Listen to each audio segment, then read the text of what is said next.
Hey guys, welcome back to our channel. So in this video we are gonna see, what if Naruto had the Jougan? If you want more then please leave a like, share and subscribe. Also check it out, link tree in description. Let's get in the video. There are many things in the world that people will kill for, not in the figurative sense. People will kill for money, greed, spite, anger, jealousy and countless other reasons. But the most common reason that people kill is for revenge. Revenge for taking something or someone from them. Revenge because they think that it will ease the pain in their heart. The pain that they have suffered for years, and the one that caused it is walking around free in front of them laughing and happy. It was one of these times that nearly spelt the end for one young blonde boy. He hadn't done anything wrong. He was just born. He was born loved, cherished and wanted. But as soon as some people started talking, he was hated, despised and discarded. Everyone in the village, everyone not from his generation, hated him with a passion. They all knew why they hated him, but because of a law they were unable to tell their children why they hated him, at least not directly. Over the years this young boy grew up, he did his best to hide his pain behind a mask of smiles and pranks. But the thing with masks, they can be removed just as easily as they can be put on, and they can also be ripped off. Naruto Uzumaki felt the sun on his face, heard the birds outside his room, and smelt the smoke filling his room before he woke up. He went to rub the sleep out of his eyes and felt a hand stop him from touching his face. "Don't rub your eyes," came a voice. He knew that voice. But where did he hear it? "Gigi? Is that you?" he asked. He could hear a sad sigh. "Yeah, Naruto. I'm here, I'm so sorry." "Why are you sorry, Gigi?" He felt the old man's hand touch his leg. "I'm sorry that I couldn't protect you." Naruto screwed up his face. Normally the elderly Hokage would chuckle when he saw Naruto's thinking face, but this time all he could see was a confused and scared child. "Gigi, who else is in the room?" Naruto asked. The Hokage raised an eyebrow. "What do you mean, Naruto?" "I don't know, but there are other people in the room with us and they haven't said anything, so I was wondering who else is here," Naruto said. "How many people, other than me, are here?" The Hokage was starting to get curious. Naruto thought for a moment there were other people here. He wasn't sure how far away they were, but there were other people close to him. "There's 5 people, including you and me," Naruto said. "Help me sit up." The Hokage softly lifted him up so he was somewhat sitting. Naruto pulled his legs in, so he was sitting in a basic lotus position, without having his hands on his knees. He pointed to roughly where he felt the people. "There's someone there," pointing to the corner of the room, away from the door. "They're pointing to the other corner beside the door and a wardrobe." Naruto seemed to be thinking before he pointed behind him. "They're pointing outside the window that he could feel the sun through." "That's 3. The Hokage said, amazed at what he witnessed. "That's amazing, Naruto. They are my ambu guard." Naruto cocked his head to the side, something he did when he was thinking about something deeply. "Don't you normally have 4 people? One of them is running an errand for me. He left just before you woke up," the Hokage said. Naruto nodded slowly and felt the remaining Anbu return. "Here he is," he stated just before the Anbu arrived with a guest. They didn't appear in the room. The Anbu knocked on the door to Naruto's room.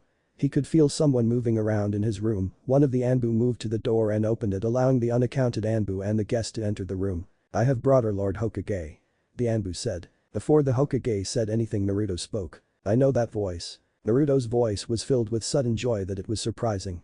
His sudden statement caused all heads to snap towards him. The Hokage raised his hand to stop anyone else from talking. "Where do you know this voice from?" "The 3 weeks ago I was looking for food and I heard someone talking. I didn't see where they were, but I could hear them."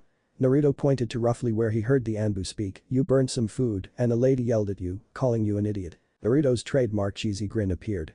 No one could see under the mask, but the Anbu was bright red with embarrassment. "Don't worry, I know why you burnt the food." Everyone in the room was curious. The Anbu even more so than anyone else in the room. "I'm not sure what you were trying to make, but I found it in a burnt pot in the alley.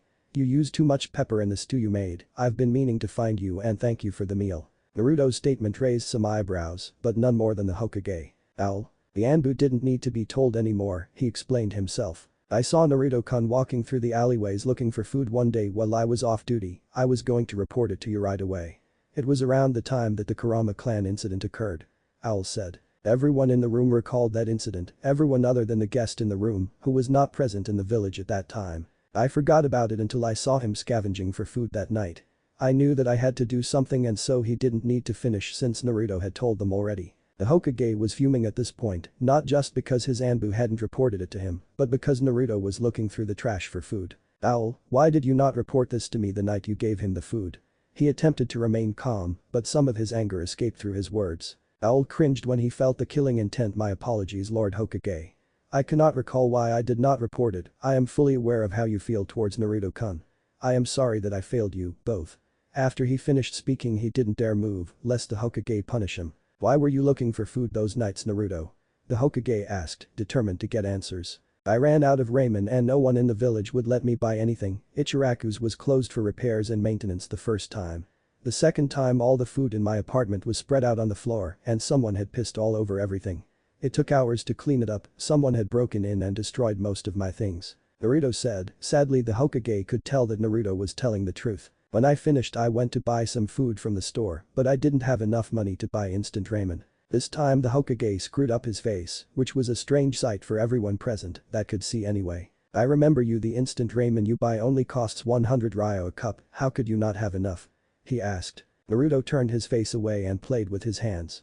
He only did that when he knew he was going to get in trouble or was guilty of something, which was common. The elderly Hokage heard Naruto mumble something. What was that? The Hokage asked, his voice stern and commanding. I said the store makes me pay 500. Naruto refused to turn and show his face to the Hokage. Even though he couldn't see anything he still didn't want the Hokage to see his face, see the cracks in his mask appear. The room was suddenly flooded with killing intent. It was bad enough that the Anbu that were hidden in the room collapsed from their respective hiding place and fell on the floor, unconscious. I think that's enough, sensei. Came a mildly drunk female voice. I don't know you. Naruto stated. This was a surprise to everyone still conscious. The only two people that should at least be conscious was the Hokage, who was radiating killing intent, and the lady that was in the room. But Naruto was sitting on the bed, the crack in his mask vanished and forgotten. After hearing the woman's voice Naruto attempted to feel what she looked like. All he could tell was she stood about the same height as the Hokage and gave off a strange feeling. It wasn't a bad feeling, but it was different to anything Naruto had felt. Gigi, who is this? She feels strange. How so, Naruto? It was hard to find the words to describe the lady in the room, but he did the best that he could. She gives off a strange energy, similar to you, but not as strong, but at the same time it's not much of a difference, it's a strange warm feeling that you both have. Without knowing, Naruto had just told the Hokage and the lady in the room the difference in their chakra levels. There's something else. There's like a pressure coming from her, it's strong, but at the same time it's almost like it's being held back by something. Naruto told the Hokage. He heard the burst out laughing. What's so funny, Gigi? The joke obvious to Naruto. The person that you were just describing is Lady Tsunade, the last known member of the Senju clan here in Konoha. She is also one of the 3 Sannin and my student. He told Naruto. He turned towards where he felt the pressure. It's a pleasure to meet you, Lady Senju. This time Tsunade was shocked at Naruto's formal greeting. The Hokage hid his shock quite well in comparison. It's a pleasure to meet you too, Heir Uzumaki. She greeted Naruto in the same formal manner he had used. Please call me Tsunade, there is no need for formalities with me. I thank you, Tsunade-sama. Please call me Naruto, I don't have a clan so there's no need to use my last name. Naruto said. Tsunade couldn't tell if he was serious or not. After all, he had the same last name as her old friend Kushina Uzumaki. Hey old man, how can he have a clan name and not be a clan member? There are only a handful of Uzumaki in the world after the war, so it's not like there's no clan. Who are your parents, kid? She asked. No idea, I'm an orphan. Naruto said, not knowing that Tsunade was looking at the Hokage in disbelief. You're an orphan and you were attacked. Shock once again appearing in the room. What did you do? Burn down a clan house or something? Naruto shrugged. I pull some pranks, but I normally do that after people beat me, chase me or make me pay more than other people. Still ashamed that he hadn't told the Hokage about being overcharged by almost every store in Konoha. Before either Naruto or Tsunade could speak, Hiruzen spoke. I have been aware of some of the actions taken against you, Naruto, but I do not know all of them. For that there is no excuse, all I can give you are my apologies and assist in your training once you are let out of the hospital. Naruto turned, roughly facing where the Hokage was sitting. He's getting better at it, the Hokage noted. What kind of incidents have been happening? Tsunade asked, sitting on the end of Naruto's bed. Naruto shook his head. It's nothing that I can't handle. He gave her a kind smile. It almost broke the grown woman's heart to see a child wearing such a complete mask that she was used to seeing on veteran shinobi. How about I take a look at your eyes? Tsunade said, changing the subject before she broke down. Naruto felt her move on the bed and place her hands on his face. It was then that he asked the question that bothered him. What happened to me anyway, Gigi? Tsunade and the Hokage were taken back. This was starting to become a habit with them. You don't remember? Tsunade asked as she started to unwrap the bandages around Naruto's eyes. No, I don't really remember much of what happened. All I can remember is leaving the academy, training at Ground 12 and then eating at Ichiraku's. After that I don't remember a thing. Gigi, do you know what happened? Hiruzen sighed deeply. Of course he knew what happened, he knew exactly what happened and who were involved, but to punish the people involved would result in Naruto's heritage being revealed to the village, and that was something he couldn't risk. Why don't we talk about it when you leave the hospital, Naruto?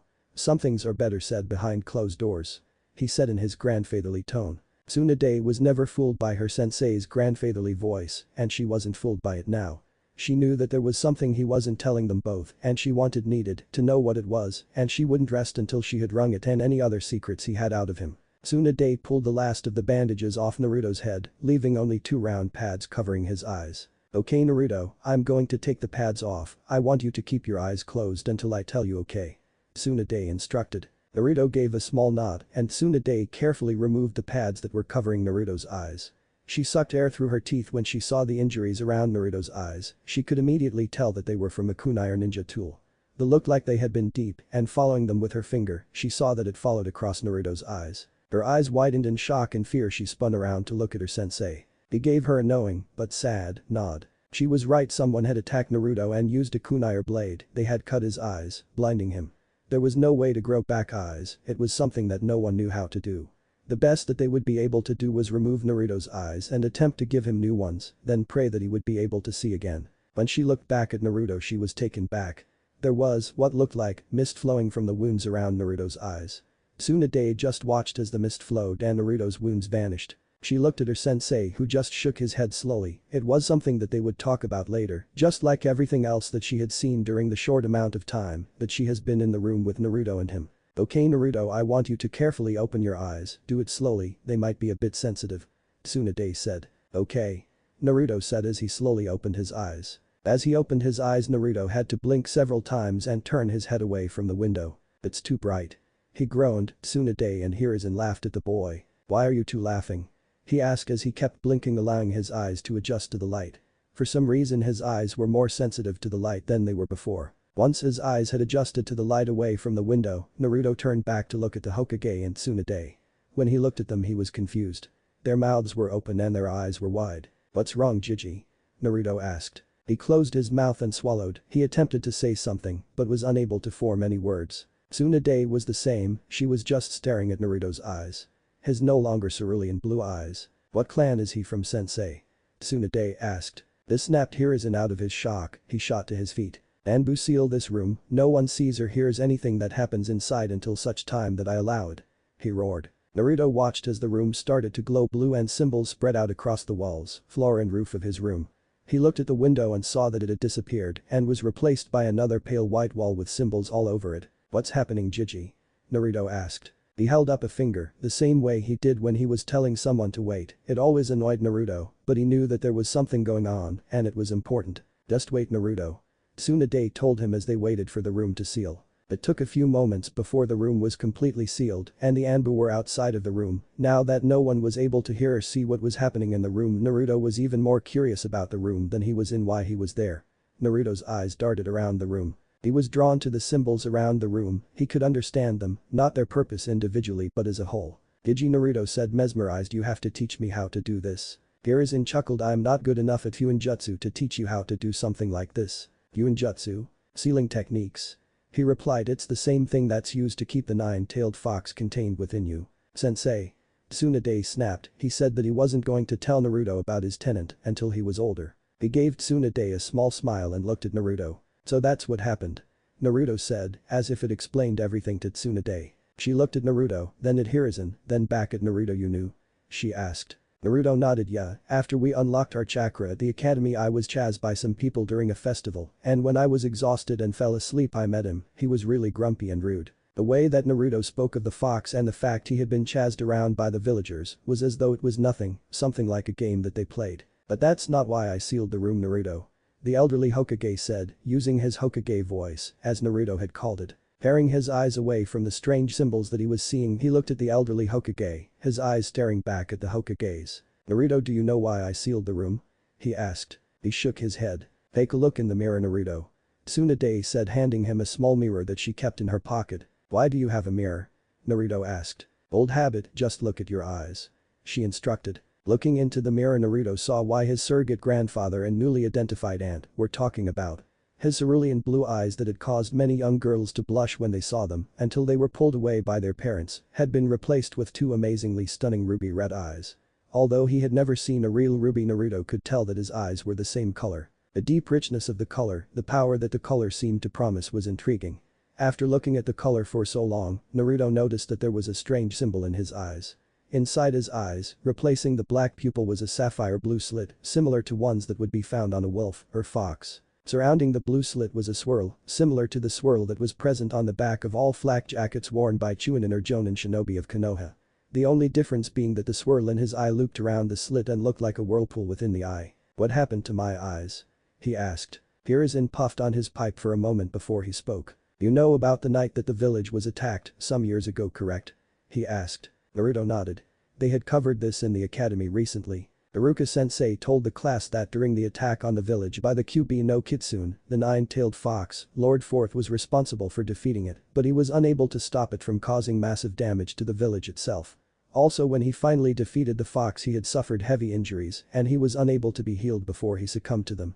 Naruto recalled. Hiruzen nodded. It was the cover story that he had told the village. The truth was only known by himself and the elders that were his former teammates.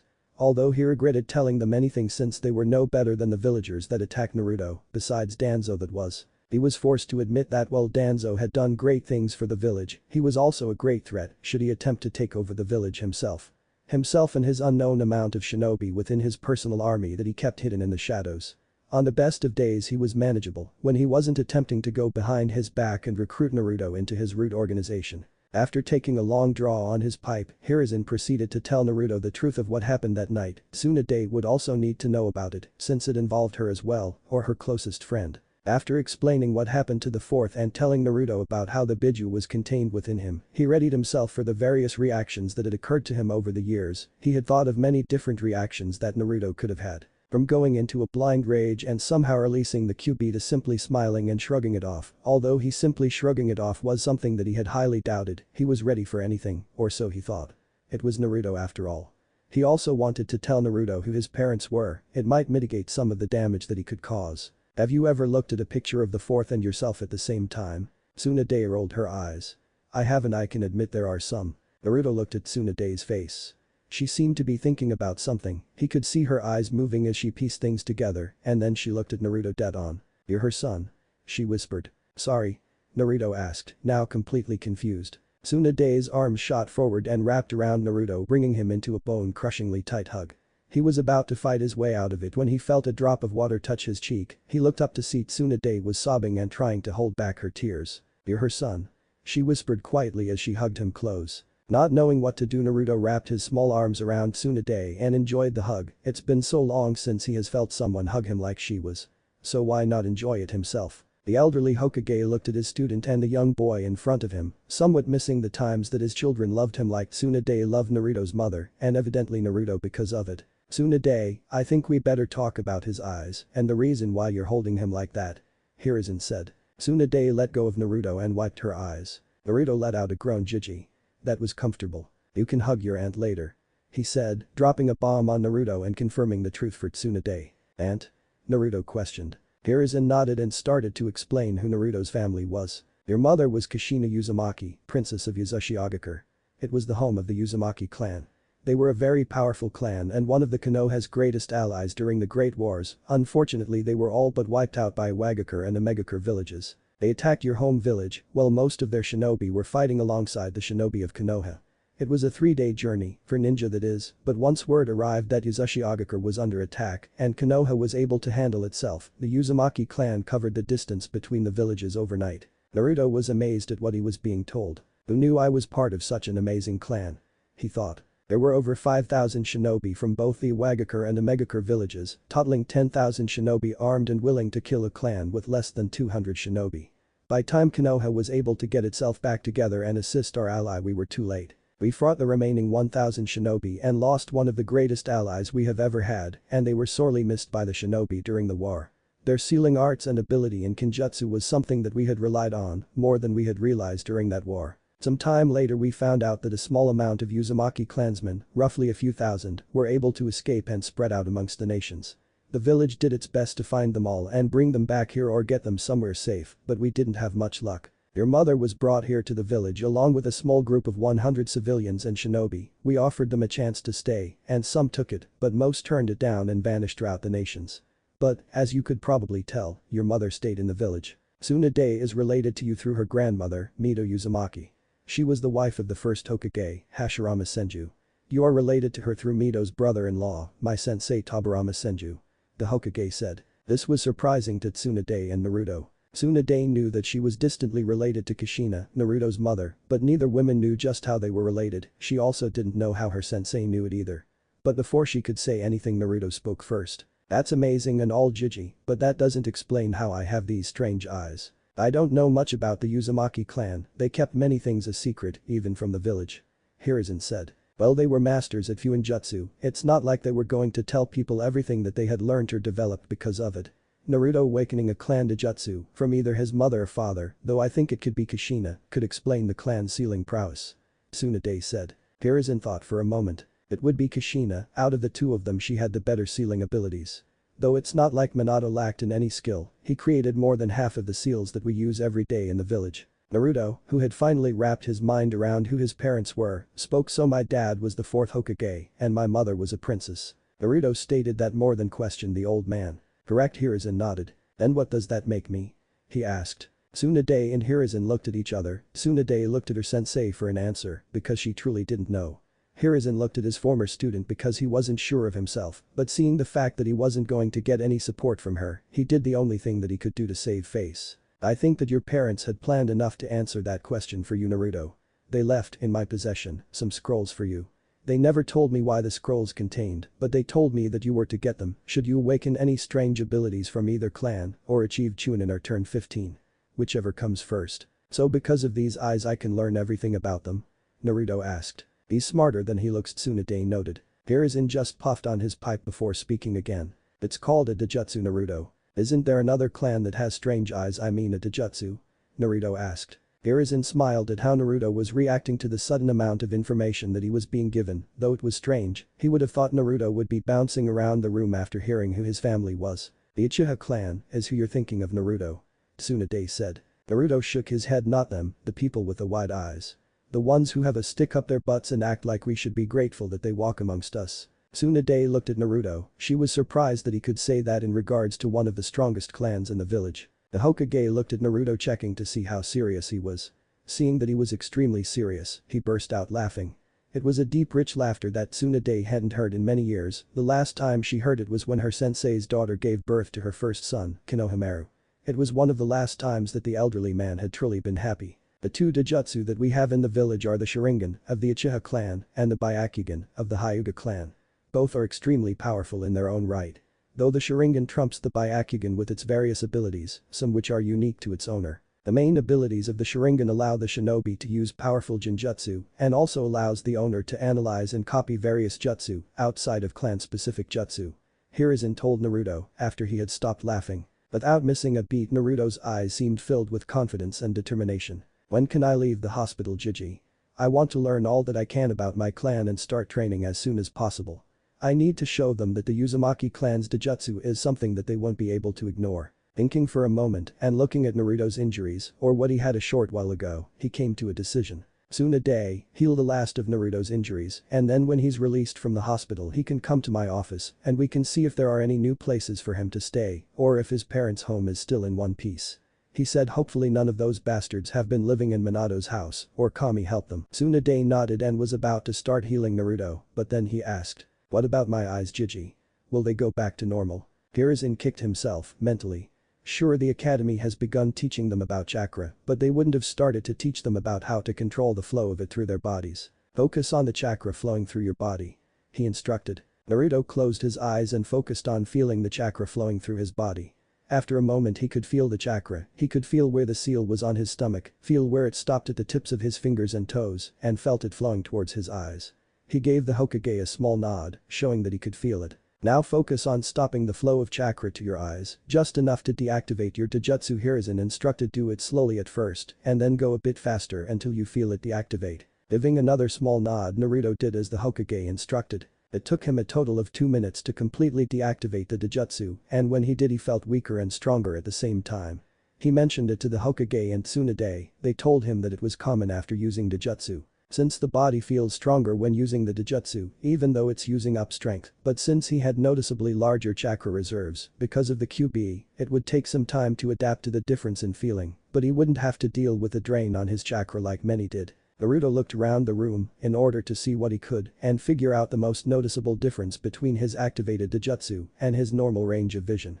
At first there was no immediate difference, although he was unable to see the ceiling symbols around the room, but that was nothing special, according to Jiji and Tsunade. Once they had released the seal, the differences were noticeable. He was unable to sense people as he had before, although he could feel that they were around. He was unable to feel them as deeply as he did before. He told Tsunade and Hiruzen the difference, and Tsunade made a note of it, as did the elderly Hokage. Tsunade was finding it hard to now look at the young boy and not think of Kushina. Even when she finished healing him, she was taking note of everything that he had inherited from her. He mostly had the same facial features as his mother, but in a less feminine way. After spending a few moments with him and not talking about anything relating to shinobi or the ninja life, it was clear that he had also inherited her addiction. Kushina had called it love of ramen. He was so full of energy that unless you were looking at him 5 minutes ago, you wouldn't have known he was sleeping in the hospital days ago. As Naruto walked happily in front of herself and the Hokage, Tsunade took the chance to ask her sensei something that had been toying with her. "Sensei, since he is related, could I?" was as far as she got before he spoke. "I wasn't going to give you a choice in the matter anyway," he stated, which was strange to Tsunade. "What do you mean?" "He knows you are related, he has always wanted family, and I was unable to give him that because of the council. But now that he has physical ties, he can have the family he has wanted." Hiruzen stated, "There is also something else that you should see, Naruto as well." She gave a small nod and told Naruto that they were heading for the Hokage's office as he turned to walk towards Ichiraku's. "Okay." He grinned. His happy smile faded away as soon as he turned to walk towards their destination and looked at the road that led to Hokage Tower. Tsunade didn't know why, but he waited for them to catch up before walking somberly beside her. She was about to ask why Naruto was walking beside her with a sad face when she heard a civilian mumble something as they walked past. It was only because of her training that she was able to hear exactly what the civilian had said, and then everything fell into place for her. She knew why Naruto had stopped being so happy and why he had waited for her and Sensei. To confirm what she was thinking, she took an active look around, the same way she did when she was on missions. She started observing the people around her and started to analyze them, from the way that they walked to what she could hear them say. Parents with children were putting themselves between their children. She could hear a child ask what was happening, only to be shushed by a parent and hidden from Naruto's view. Some of the shop owners were giving Naruto dark looks until they noticed Tsunade and the Hokage, then they hid them behind fake smiles and half-hearted pleasantries. It disgusted her. She suddenly felt ashamed to be walking amongst the civilians of Konoha. "I'm getting Naruto out of here," Tsunade said as she shunted Naruto off the street and into the reception area in front of the Hokage's office. They were joined by the Hokage a few minutes later. He had decided to walk instead of shunshin to the office. As soon as Hokage saw Naruto, he understood exactly why she acted the way she did. Then he had thought. She was attempting to protect Naruto from the stares and verbal abuse he got from the villagers as he walked past them. Even though he had made a law preventing people from doing such a thing, they were technically still within their rights, as many had said when they were told to stop doing so. Even with that law in place, he had thought, originally, that people wouldn't act as they did when he was walking down the streets. But sadly he was wrong, and he could only hope that he'd find some way to make it up to his surrogate grandson. "Come inside, Naruto. I will give you the scrolls that your parents left in my care. Hopefully there will be something in one of them that will cheer you up," he said warmly. Naruto grinned at the Hokage. He put the mask back on. Hiruzen noticed. He had hoped that Naruto would stop using his mask when they were together, but he found it hard to get the young boy to open up. As Hiruzen walked over to one of the several safes that were located in his office, he spoke again. "I won't ask you to drop your mask, Naruto, but I don't like it when you suppress your emotions and use false ones. You are a young child and you have no need to do such a thing." This surprised Tsunade, something that she was really starting to get annoyed at. She hadn't noticed that Naruto slipped on a mask, metaphorically speaking, while she was around. Every emotion that he showed seemed so natural, so fitting to the situation. People looking at you with cold eyes. Emotion. Happy and uncaring to the way that they were treating him, but noticing and ready for anything. Information about parents and clan jutsu. Emotion. Happy and curious, but suspicious of everything. Naruto had all the makings of an infiltration specialist, and he was only in his first year at the academy. Even though he probably had to develop the mask naturally to avoid the villagers' attacks and such, it was upsetting and concerning that he had created a mask so perfectly that it fooled her, one of the Sannin. The only way that she saw her sensei had detected it was because he spent a lot of time around Naruto. Sorry Gigi. He mumbled, but it's easier wearing the mask. It might be easier, but at the same time a mask can only be worn so long before it is removed one way or another. There was a mild burst of killing intent within the elderly Hokage's final two words. He did so to prove his point to Naruto. Okay, I'll try not to use it when I am near you. He mumbled. It's a start. He thought as Naruto willingly dropped the mask he had hid behind. From his mildly slouched posture he shifted his foot slightly, evening the spread of weight that his body held, rose to his full height, straightened his back and looked right ahead at the Hokage. Seeing that Naruto dropped the mask and changed his posture, Hiruzen felt more pain strike him than he ever thought possible. His surrogate grandson had used such a complete mask when he was around him that even he, the Kami no Shinobi, had been unable to detect it. Naruto had previously stood roughly at 3 foot 12 inches, he now stood at 4 foot 1 inch, and he was tall for his age. Looking into Naruto's eyes hit his aged heart the hardest. Moments ago where there had been a twinkle of joy and intrigue about the jutsu and various other things that his parents left him was replaced. Now all that he could see in his surrogate grandson's eyes was a cold still sky reflected by his cerulean blue eyes. There was no hint of the warmth that he had been accustomed to seeing. "This is you without your mask, Naruto?" he asked, fearing there would be something else he had hidden from him. "Yeah Gigi, it is," Naruto replied. Instead of the cheery energetic response he normally got, Naruto had answered him with a slightly worried and careful tone that he normally received from shinobi that had just come from dangerous encounters with enemy shinobi and had lost their entire units. It pained his heart to hear him answer like that. At least he still calls me that. He took shallow comfort at the thought. The conversation over, he opened the safe and pulled out 2 scrolls. One of the scrolls was red and had the Uzumaki swirl on it and the other had the symbol of a 3-pronged kunai. Hiruzen placed the scrolls on the desk and then pulled out a regular blue storage scroll. It was plain, but Naruto could feel something from within the scroll, something was calling to him and he felt that he needed to have it. For some reason as soon as he laid his eyes on the scroll and felt the strange sensation he knew that he would not leave that scroll behind, even if it killed him and released the QB on the village, for some reason he had to have the scroll and what was contained within it. Barely able to stop himself from attacking the elderly Hokage, Naruto walked right over to the desk and took the scroll. Naruto's actions were strange to Tsunade and to Hiruzen, but the elderly man had anticipated that the boy would act strangely when he saw the scrolls. After all, he himself had been all but meters away from them and could feel the power that they contained, although he knew that he would not be able to open the scrolls and read the contents. "Naruto, what are you doing?" Tsunade blanched at the youth's sudden actions. Naruto looked at the scroll and shook his head, no clue. He moved to the small coffee table that had been placed in the room and unrolled the scroll. Tsunade wasn't a master of Fuinjutsu as her past teammates were. But she immediately recognized that the sealing formula used a blood seal. Naruto unrolled the scroll a bit further and channeled some chakra into a smaller sealing formula, only for a small blade to appear in a small cloud of chakra smoke. Minato thought of everything Hiruzen must. Naruto made a small cut on his thumb, just enough to get the wound to bleed. He smeared some blood onto the seal array and stepped back just as a cloud of smoke filled the room. Once the smoke cleared, Naruto could feel the strange pull was getting stronger. He saw sitting atop the table were 3 chests. One was rather large and the other 2 were quite big but still smaller than the other.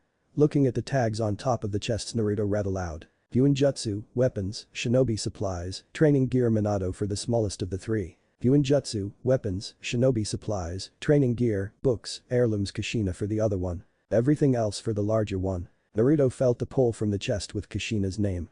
He opened the chest, Tsunade, and the Hokage didn't know what they were going to expect when Naruto picked up the scroll, and now it seemed as though he knew exactly what he was doing, even though he had said he didn't. A small thought pricked in the Hokage's mind and he acted on it immediately. He vanished from where he stood behind the desk, scrolls in hand, and reappeared beside Naruto, gripping his hand. Naruto seemed like he was about to yell at the elder, but Hiruzen spoke first. "It is not safe here." Those words kick-started Tsunade's senses, which she immediately heightened to the best of her abilities.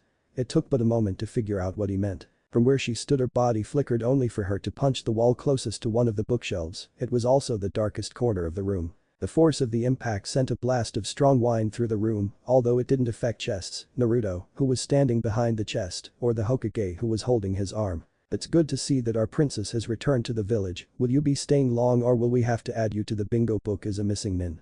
said a calm but malicious voice. The owner of the voice stepped into the light, still holding Tsunade's fist. "Danzo," Tsunade growled, her teeth clenched. He gave a slight nod and looked at Naruto. "I see that you have finally told the weapon about his family," Danzo said calmly. Tsunade swung her free fist at Danzo, who smoothly avoided the strike. "You were told never to call him that, in my presence or otherwise," the Hokage said. He radiated killing intent. Surprising everyone, Naruto spoke. I might be a living weapon, but at least I am not a monster like you are. Danzo's calm features turned into a scowl when he heard what Naruto had to say. What was that?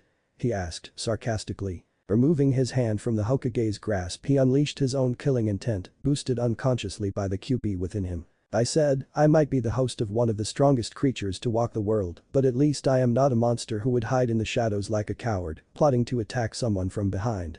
At least have some honor and stand before your enemy and grant him the respect he deserves. Naruto's killing intent had grown so strong that Danzo, Tsunade and the Hokage were all seeing a mirage of the QB's face behind Naruto, staring Danzo down. Daring him to make a move. Danzo hid his emotions the best he could under a calm facade, but underneath he was murderous. How dare this weapon threaten him? How dare this child? This monster stand against him? If not for his inability to transfer the Biju into a child or ninja that was loyal to the village, to him, he would teach this child just who he was messing with. Hiruzen and the rest of the village be damned, he would rebuild, make the village stronger than it ever was. Loyal to him alone. Giving a dark sneer, Danzo vanished, leaving no trace of himself within the building. Naruto could sense, with Kurama's help, that he was not within 200 meters of the building. He's gone. Naruto sighed as he stumbled under the strain. But Naruto's killing intent removed, Tsunade was quick to catch Naruto, stopping him from collapsing under the sudden strain. Where is the Uzumaki clan compound? Tsunade asked Hiruzen. I'm not sure, it's been so long that I can't even remember where it is, or used to be. He admitted. For now, would you be able to let him stay at the Senju clan compound with you, just so he is safe, and until I find his clan compound? Tsunade nodded. Naruto forced himself over to the 3 chests and sealed them away. Using chakra when he was exhausted as he was, and as untrained as the first-year academy students were, Naruto passed out. Seeing the young energetic blonde pass out and fall into a deep sleep sent a pang of guilt and concern through the elderly man's heart. He picked up the 2 scrolls that were on the desk and rolled up the third. Using a spare storage scroll, he sealed all 3 away and tucked it into his robes. Once the scrolls were secure, he picked up Naruto and held him in his arms. He looked at Tsunade and they vanished from the office. Barry appeared in front of the Senju compound and Tsunade pushed open the doors. She felt the door pulling on her chakra, confirming that she was a member of the Senju clan.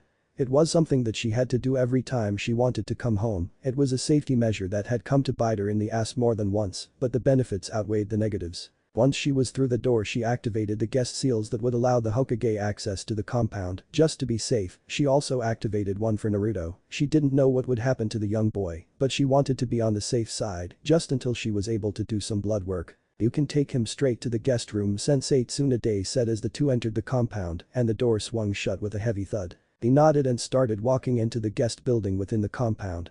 Since Tsunade had come back for a short while to visit, escape the debt collectors and get some money from the clan's coffer, she had been staying in the main building of the compound. The main building was 3 stories tall, painted a dark earthly brown to match the famed Kekkei Genkai of the clan. A large open training ground behind the building itself, underground storage filled with scrolls and heirlooms of all different kinds. It was also where Tsunade had developed a multitude of chakra control training for the village's medical nins and was a highly respected and sought after. He repeatedly received requests to allow various doctors from within Hai no Kuni to allow them access to the knowledge contained within. He had refused all of them. Some he referred to Tsunade when he was able to get a message to her. Despite the attempts by various villages, doctors, missing nin and various others, no one other than Tsunade, her assistant Shizune, Hiruzen and her family had ever stepped into the vault. Of them, only Tsunade and Shizune had looked inside the medical books. Inside the foyer there were relics of past wars. The armor of the first 2 Hokage were contained within 2 glass cases, both fitted with seals to protect the armor and prevent deterioration. They also kept it clean. Pictures hung on the walls. Many featured the previous clan members that had been lost to the past, leaving only Tsunade as the sole direct member of the Senju clan. It was unknown if there were other members of the Senju clan out amongst the other nations, and they, more than likely, would never know about it as no other nation knew the required genetic markers that were needed to prove you were a member of the clan. Hiruzen placed Naruto on a large double bed in the guest building. It wasn't as lavish as the main building, but it was perfect for the purpose it was to serve. I just hope that there will be something for you to inherit from your mother, Naruto, and that the civilian council hasn't taken anything from you. Hiruzen thought and prayed as he looked at the sleeping boy. He placed a scroll on the table beside the bed and closed the door softly as he went to speak with his student. They spoke at great lengths about how things were going inside the village, as well as outside the village, for both the Hokage and Slug Princess. The mood was light and a new change of pace for the elderly Hokage, who was used to dealing with the bothersome civilian council and their thirst for more power, keeping an eye on Danzo and his organization, even though he had been ordered to shut it down. Attempting to keep control over the shinobi that saw fit to challenge him either from the shadows or in plain view. There was also the various reports and meetings that he was always being pulled into. Thus being able to sit down with his student was nice, it was even nice when he had to deal with Naruto and his various pranks. Only because he didn't have to think about anything more about the council, politics or making things work for other people. Tsunade talked about all the different places that she had visited, most of which were casinos and gambling establishments. She told him of the new medical techniques that she had developed or learned. Various events that she had been privy to and some of the exploits of Shizune. They spoke about whatever they could until the elephant in the room had to be addressed. Will he be able to stay with you here at the compound or are you continuing on your journeys with Shizune? The elderly man asked calmly. It wasn't a loaded question, it was something that he had honestly wanted to know. Tsunade had felt such pain for so long and it had all but frozen her heart to the concept of love, but from what he saw Naruto had a spark that had melted, even just a fraction of, that frozen heart. She finished her tea and sighed deeply. I don't know sensei, I really don't know. Hiruzen just sipped his tea and waited for her to continue. I loved Kushina, she was the younger sister and best friend that I had always wanted, and Minato was a wonderful man. I thought them both dead and without any family, the two would always be remembered by people like us. She gestured at the Hokage and herself. Relics of an age long past. She finished. Nodding, Hiruzen placed his empty cup on the table. Just because an age has passed doesn't mean that the relics they left behind are just relics.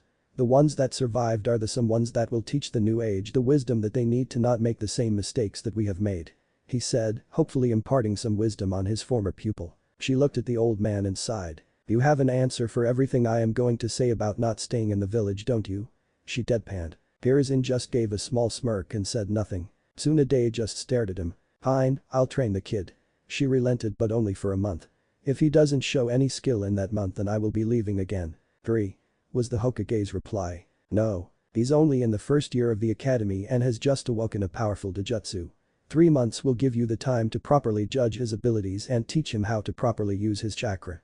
He told her. You won't be the only person training him, Tsunade. I will get you to train him in regards to chakra control, Taijutsu and basic knowledge. I will teach him Bijutsu, tactics, politics and Taijutsu. There will be a few other instructors if he develops as a Taijutsu or Genjutsu specialist. I will also get Jiraiya to visit the boy and teach him the basics of Fuinjutsu since he expressed an interest. Tsunade's eyes were the size of saucers. Are you training him to become the Hokage after you retire? Or something? The elderly Hokage said nothing and just gave her a sly grin. Thanking her for the tea, he rose and walked towards the exit of the compound. He shunted before reaching the large wooden door. Tsunade just sat at the small table on the veranda and listened to the sound of the village as she thought about what the Hokage just told her. It seems like he wants Naruto to take his father's place.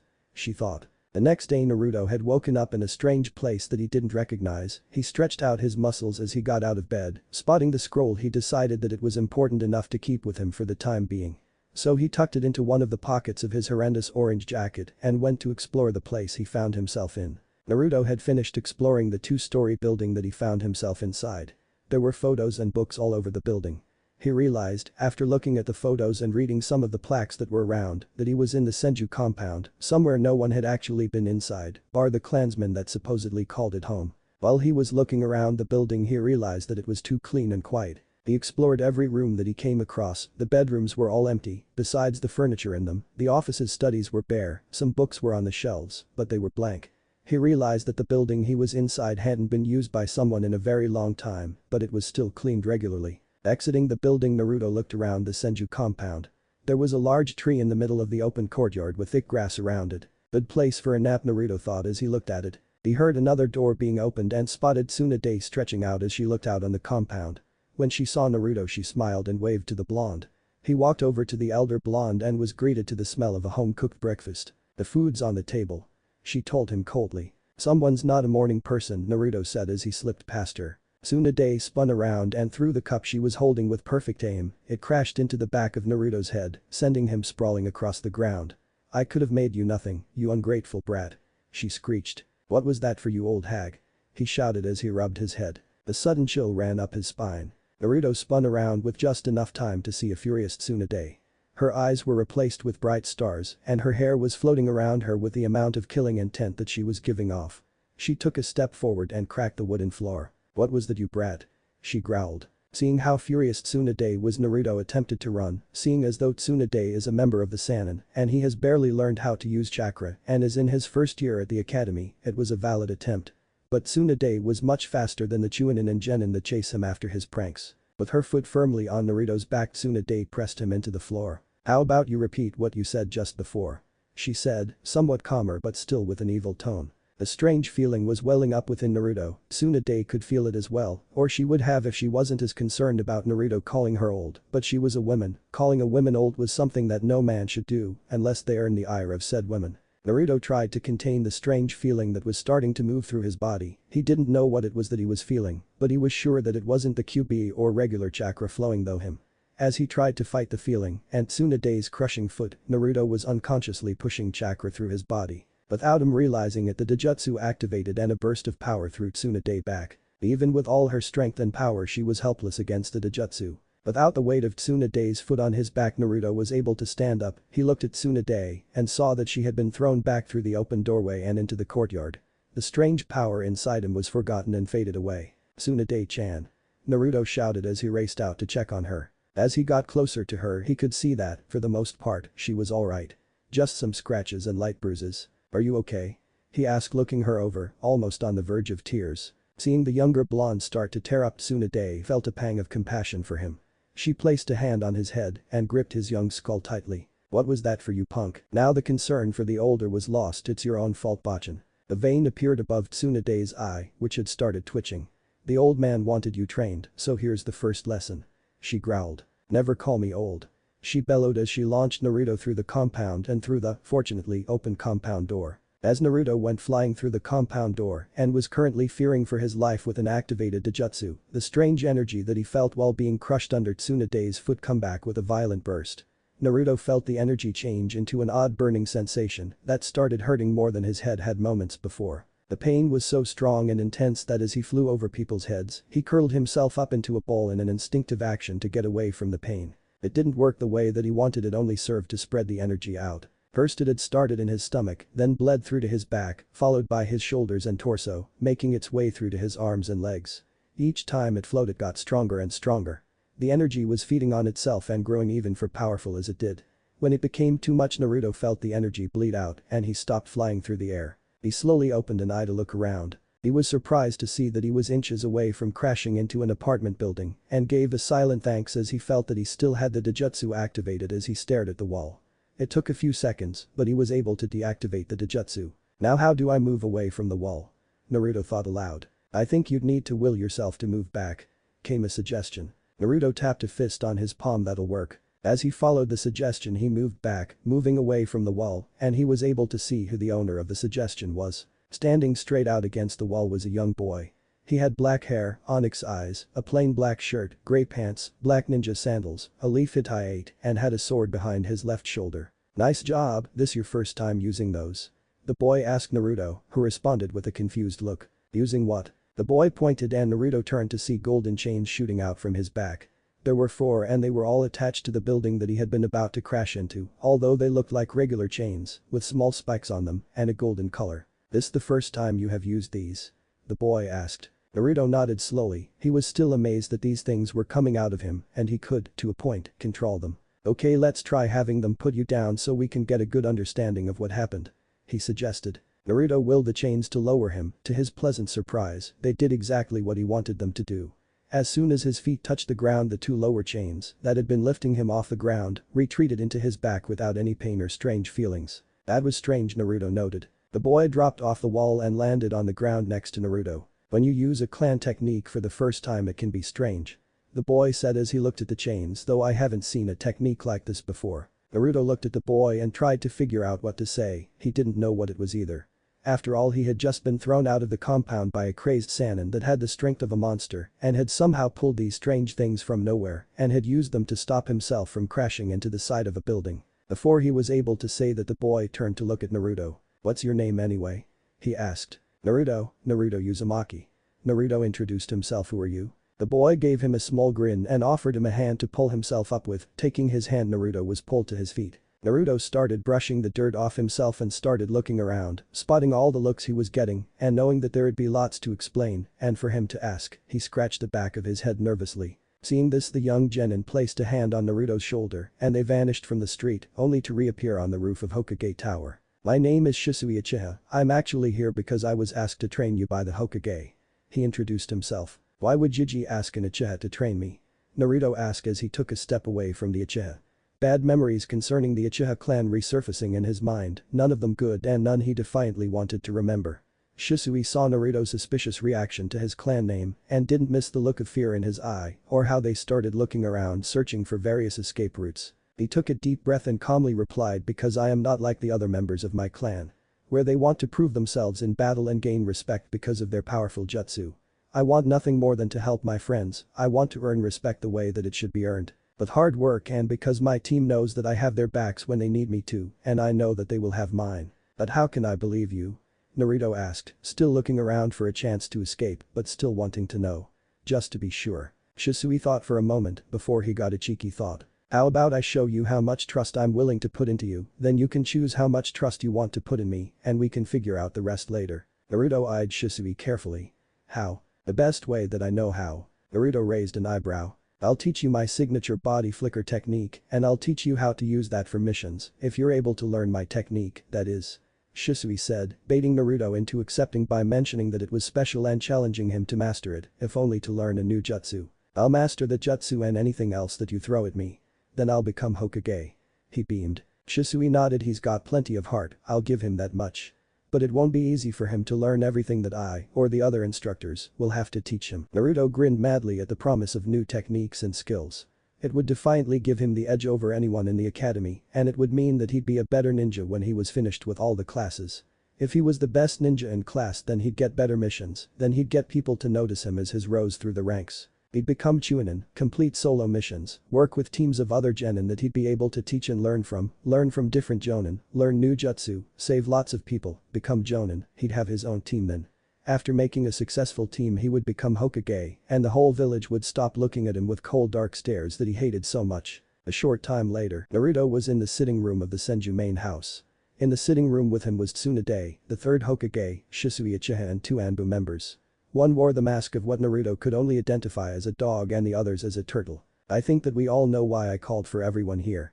The Hokage started, followed by a murmur of agreement from everyone besides Naruto. "I'm not sure why," Naruto stated honestly. Tsunade slapped him upside the head. "Just be quite cocky." Naruto rubbed the back of his head. "That hurt." "Tsunade, please don't smack him."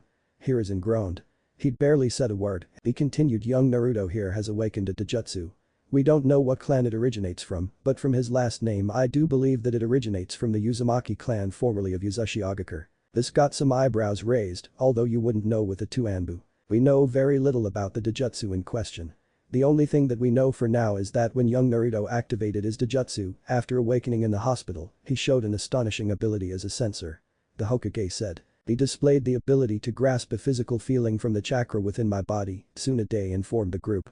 "He also, somewhat accurately, deduced my chakra capacity and was able to sense the Hyakugu seal that I developed." This raised some eyebrows in the room. It had been determined before Tsunade had left the village, when she had created the seal, that it was undetectable by form of sensory ninja, including the Byakugan. "What else have you been able to determine, Lady Tsunade?" asked the dog-masked Anbu. "There wasn't much we were able to confirm about the eyes themselves, but we have also determined, through a misunderstanding, that he has inherited the chakra chains that were used by many members of the Uzumaki clan," she replied. There were a few seconds of silence before those words sunk into everyone's mind. Everyone present, other than Naruto, knew who the Uzumaki clan were and how they had fallen during the Second Great Shinobi War. The loss of such a clan was devastating to the village, since the Uzumaki clan, although being a smaller clan, were very powerful in their own rights, especially with their mastery of Kinjutsu and Fuinjutsu.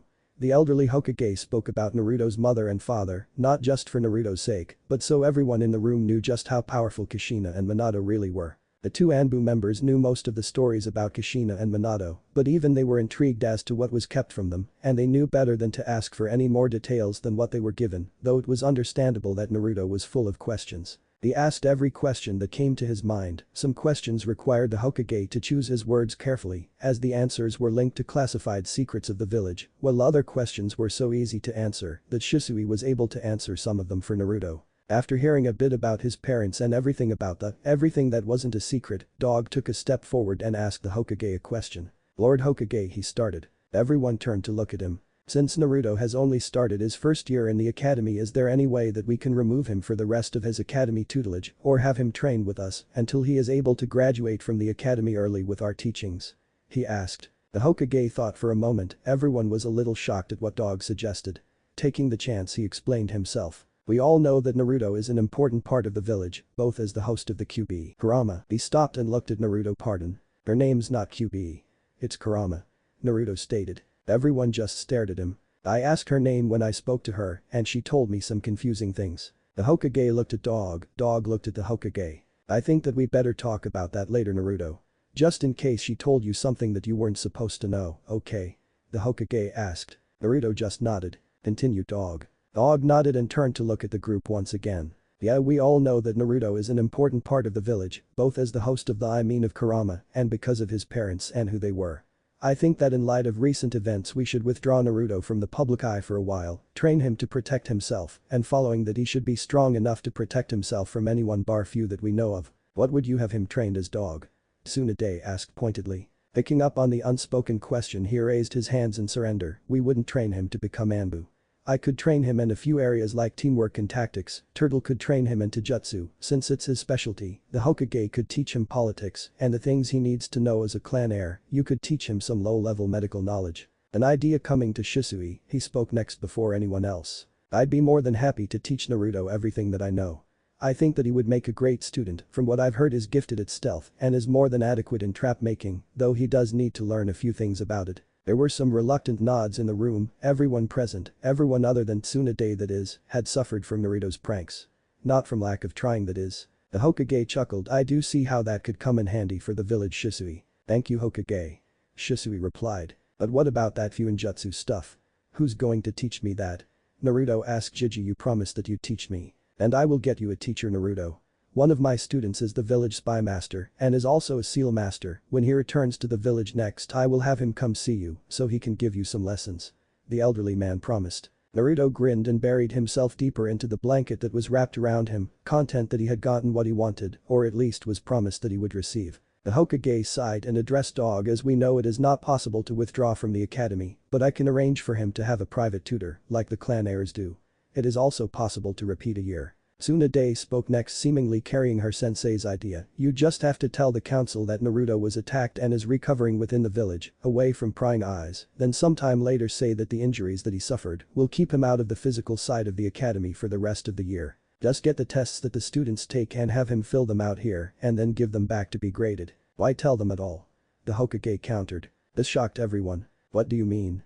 Turtle asked, speaking for the first time. The Hokage looked at everyone before answering. "I am the leader of this village. Tsunade is Naruto's closest living relative, so she just needs to fill in the paperwork saying that she is his guardian. Following that, all the council needs to know is that she is training him privately while following a more in-depth curriculum than the academy is offering with my personal approval." The Anbu and Tsunade looked at the Hokage with a combination of shock, surprise and admiration at his plan. It was everything that they wanted to do while giving the rest of the village no chance to refuse. While everyone was looking at the Hokage, Shisui was eyeing Naruto, whose eyes were darting around the room as if he was looking for something. "What's wrong, Naruto?" he asked after watching for a moment. Naruto blinked for a moment before looking at Shisui. "I was trying to find the extra people in the room." But that one sentence, the temperature in the room dropped and all eyes focused on Naruto. Dog and Turtle had their respective weapons drawn. Tsunade had started moving chakra through her body, ready to react to anything, and Hirazen's eyes were looking around the room, searching for anything that shouldn't be there. Shisui had already moved beside Naruto. "Where are they?" "Just point at where you can hear them," he said calmly, though everyone knew he was anything but. He focused for a moment, then pointed to the bookshelf. Dog was there in a second. A fist rammed through the shelves and pulling out a cloaked figure before driving his blade through its throat. Naruto pointed to a spot just above the light in the middle of the room. Tsunade was closest and she shot up from her seated position and there was a very loud crunch that filled the air. "There is one more outside, she's running away." Shisui vanished, chasing after the runaway. Before Naruto could point out the cloaked figure hiding in the hallway, it shot out a black katana aimed for his heart. Turtle soared across the room, his knee slamming the attacker in the rib, followed by another sickening crunch. The katana dropped onto the floor and forgotten for the moment. "Is that all, Naruto?" Hiruzen asked, his killing intent making the air heavy around him. Naruto nodded slowly, he was visibly shaken from the sudden deaths that he was surrounded by. Shisui appeared in the room after a few minutes with a scroll twirling in his hands. Tsunade was grumbling about the damages that Turtle had made in the floors as he had shot across the room, but didn't complain because he had been in the process of protecting her only living relative. So she settled on quite grumbling and drinking some sake, her normal way of dealing with issues. "Turtle, did your opponent live?" Dog asked. Turtle hauled the cloaked attack to their feet by the cloak they were wearing. A pained groan was the response to Dog's question. "I broke the neck of whoever was hiding in the roof," Tsunade voiced, even though the figure half hanging from the hole that she had made was evidence enough of the enemy being defeated. Dog looked at Shisui who held up a red scroll. "Defeated before they were able to report back. Sealed and ready for some fun with the T&I department," he replied. Dog nodded and caught the scroll as it was tossed to him. Shisui walked over to Naruto, or made to anyway. He had taken no more than 2 steps before he accidentally kicked the hilt of the forgotten katana and received a sharp jolt of pain in return. The sudden pain caused him to let out a rather high-pitched yelp. The unmanly sound coming from Shisui caused a small smirk to appear on Naruto's face. He looked down at the hilt of the sword that Shisui had kicked and discarded the blanket as he moved to pick it up. Naruto the Hokage was about to stop Naruto from touching an enemy's dropped weapon, especially when that enemy had made to kill him just a moment before, but Naruto's eyes were locked on the blade itself. He had seen it happen when he was in the presence of the chests left by his mother and father, so he knew that there was something special about that sword. Naruto didn't pick up the blade or touch the hilt. He just stared at the blade, his eyes analyzing it as he looked it over. There was defiantly something special about the blade. Though he couldn't tell what was so special about it, the sword was 63 centimeters long, the handle was a dark wood with dark blue wrapping, and the actual blade was black, bar the sharpened edge which was a clear white, which stood in contrast to the sword as a whole. But there seemed to be something else that the katana had to offer him, but he couldn't see it. Acting on pure curiosity and instinct, Naruto had unknowingly activated his Dojutsu. Using his new vision, he started analyzing everything about the blade. As soon as his Dojutsu eyes looked at the blade, Naruto was able to see everything about it. He could tell how the blade had been treated with cleaning oil. He could see the small marks left by the various sharpening that the blade had gone through. After a moment, a strange symbol appeared on the blade just before the blade met the hilt. "Digi, there's a strange symbol here on the blade," Naruto announced, getting everyone's attention. He was smart enough to deactivate his Dojutsu before speaking. "What kind of symbol, Naruto?" Shisui asked. Naruto just pointed at the flak jacket that Shisui was wearing, "The one on your back." The Hokage raised an eyebrow and looked at Naruto. "Naruto, show me where the symbol is." Picking up the blade, Naruto walked across the room and placed the sword on the coffee table, which was surprisingly still intact. He pointed to where he saw the strange symbol and looked at his surrogate grandfather. "Naruto, I can't see the symbol."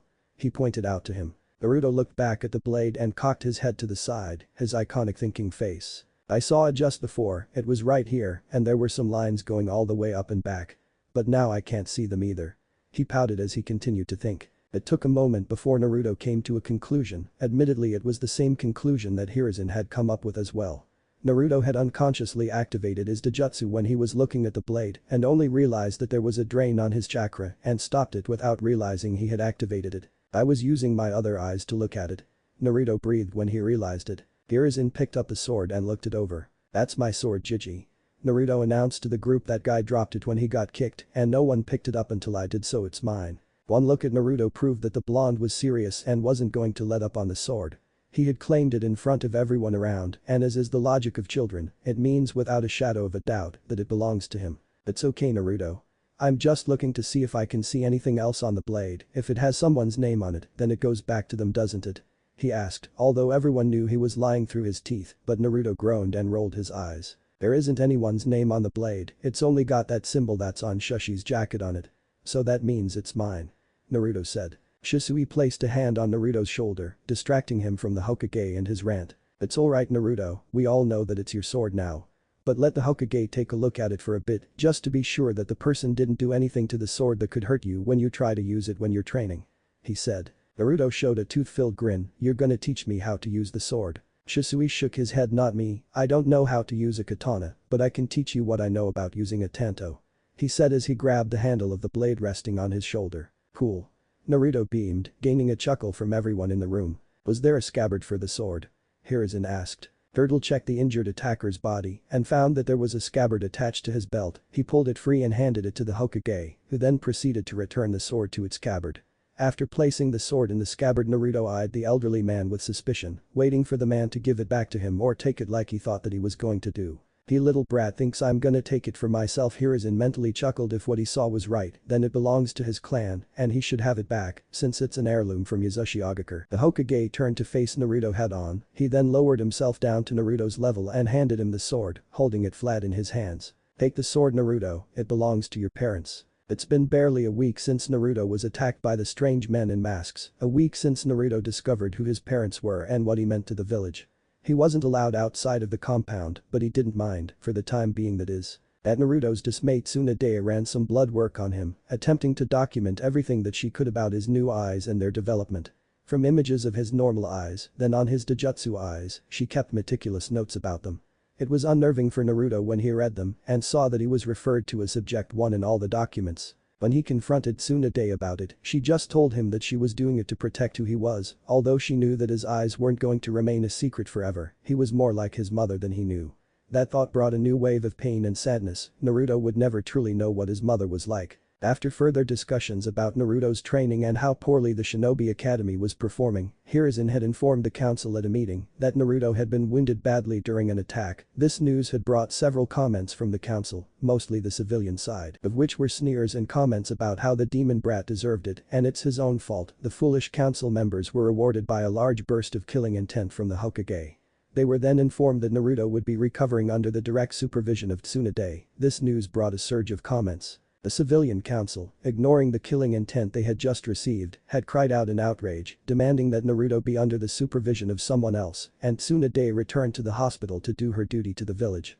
The council member responsible for that particular comment found himself at knife point by none other than a dog mask Anbu member. "My apologies, Hokage-sama," he stated coolly, "but I could not listen to these people speak that way about a fellow shinobi or a member of the academy that I owe much to." The Hokage raised an eyebrow, as did many of the council. "Dog, put away your weapon and please escort the councilman out of the room." "Very well, Hokage-sama." He placed his weapon back in its holster and grabbed the man by the collar. He proceeded to show the man to the door and escorted him out, ensuring his backside met the floor in the process. "Orders completed," he said, turning to face the Hokage, who was trying to stifle a small chuckle. Clearing his throat, the Hokage looked around the room. "Will there be any more interruptions, or will I be able to speak without any more complaints?" The only response that was given was Tsuma Izuka letting out a small laugh that she was barely able to contain. "Now, as I was saying."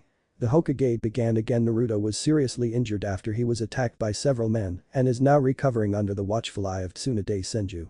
Once he has recovered from his injuries and is able, he will return to the academy to finish the remainder of his education before becoming a full-fledged member of the shinobi force." When another member of the council attempted to say something, they were cut off by Shikaku. Nara spoke first and cut them off. "There is no order or law that has ever been given that has stopped a child from attending the academy after having some time off to recover from injuries that have been given while he was attacked. The worst that you could do is say that he has to repeat the year that he has currently undertaken. The civilian council has no say in matters of the shinobi. It would do you good to remember that," merchant, adding a hint of killer intent to remind the man his position. Members of the civilian council shot looks at the Hokage, practically demanding that he put the head of the Nara in his place.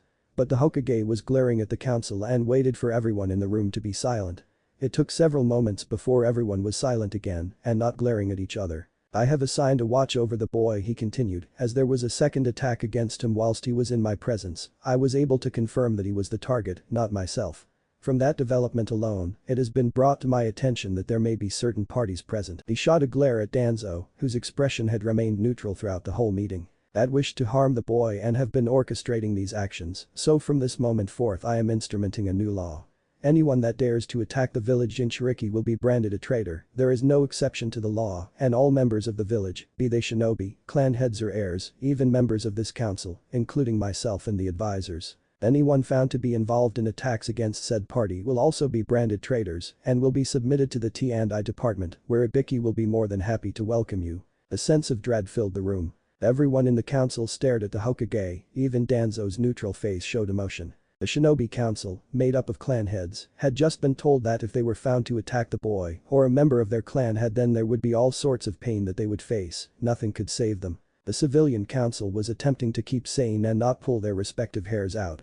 More than half the council had planned or taken part in an attack against the youth. Should they be found out, then they were done. It seemed that their alliances with Danzo or the other two advisors, Hamura and Kaharu, would not protect them. The three advisors had a differing set of emotion. Danzo was shocked and pleased at the same time. He was shocked because his former teammate had finally shown some of the wartime boldness that he had sorely been lacking ever since he had retaken the seat as Hokage after the loss of the fourth and had slowly been introducing before he had retired. He was also shocked because of the sudden law that he had just announced in front of everyone had also been placed into effect against him. Now he had to rethink all his plans about getting his hands on the boy. He wouldn't be able to train the boy to work for him or replace him with a member of his loyal root division. Hamura and Kaharu were stunned that their teammate would make such a law that could easily be turned against him and by extension themselves. Hiruzen, think this through. Hamura pleaded. You do not know what you are doing. Kaharu agreed with her other half. There were other such outcries, mostly, no surprise, from the civilian council. Though there was also a very vocal Hirashi Hyuga that was demanding that this law not be implemented as it was unjust. Hiruzen just slammed his hand down on the large table that separated the different sides of the council. The impact was so strong that the thick age table split in half, with thick cracks flowering out from the middle. Everyone was silent. You claim that this law is unfair, correct? He asked rather quietly. There were some slow nods from both sides of the table. The Hokage reached into his cloak and pulled out a folder. He reached inside and pulled out photos from all of Naruto's various attacks. He threw them across the table so they were able to be seen by all members of the council. This child has suffered at the hands of people in this village, both civilian and shinobi alike. His voice echoed with power. I've held him in my arms when he was barely an inch away from the Shinigami's hands, and you dare to tell me that this law is unfair. Everyone saw the brutality in the images. There were images of Naruto where he had been sliced, stabbed, burned. It was horrible. Tsume Inuzuka, easily the strongest and hardest member of the civilian council, outside Danzo and Hiruzen, saw the photos. Within a split second she threw herself away from the table and emptied the contents of her stomach onto the floor. Inoichi Yamanaka, a member of the T&I department, had seen inside the minds of the cruelest people that have ever walked into his office, and yet what he was seeing in front of him and who the victim was sickened him to his core. He pushed the pictures away and turned his head in shame, visibly shaking from the mere sight of what happened. The Ashi Hyuga looked at the photos in front of him and his mind froze. The picture he was looking at showed a young Naruto without fingers, and his flesh had been torn so bad the small bones in his hands were showing. Shikaku Nara was one of the few lucky ones. There were no pictures close enough to him, and he saw how others were reacting. Once Tsume broke, he made no movement to even touch one of those photos. Shibi Aburam turned his head away and pushed the photos away.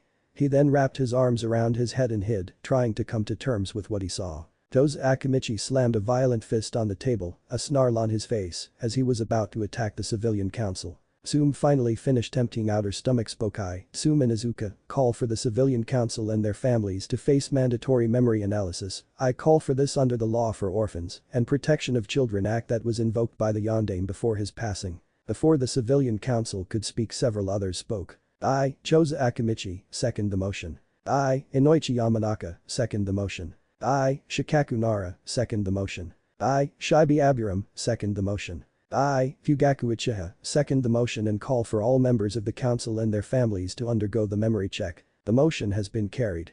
Hiruzen announced all members of the civilian council and their families will meet here in 1 week, as will the shinobi council, to undergo this analysis. Anyone that has family currently outside of the village is to call them back. If they are unable to return within the week, then they will be dealt with accordingly. No one argued.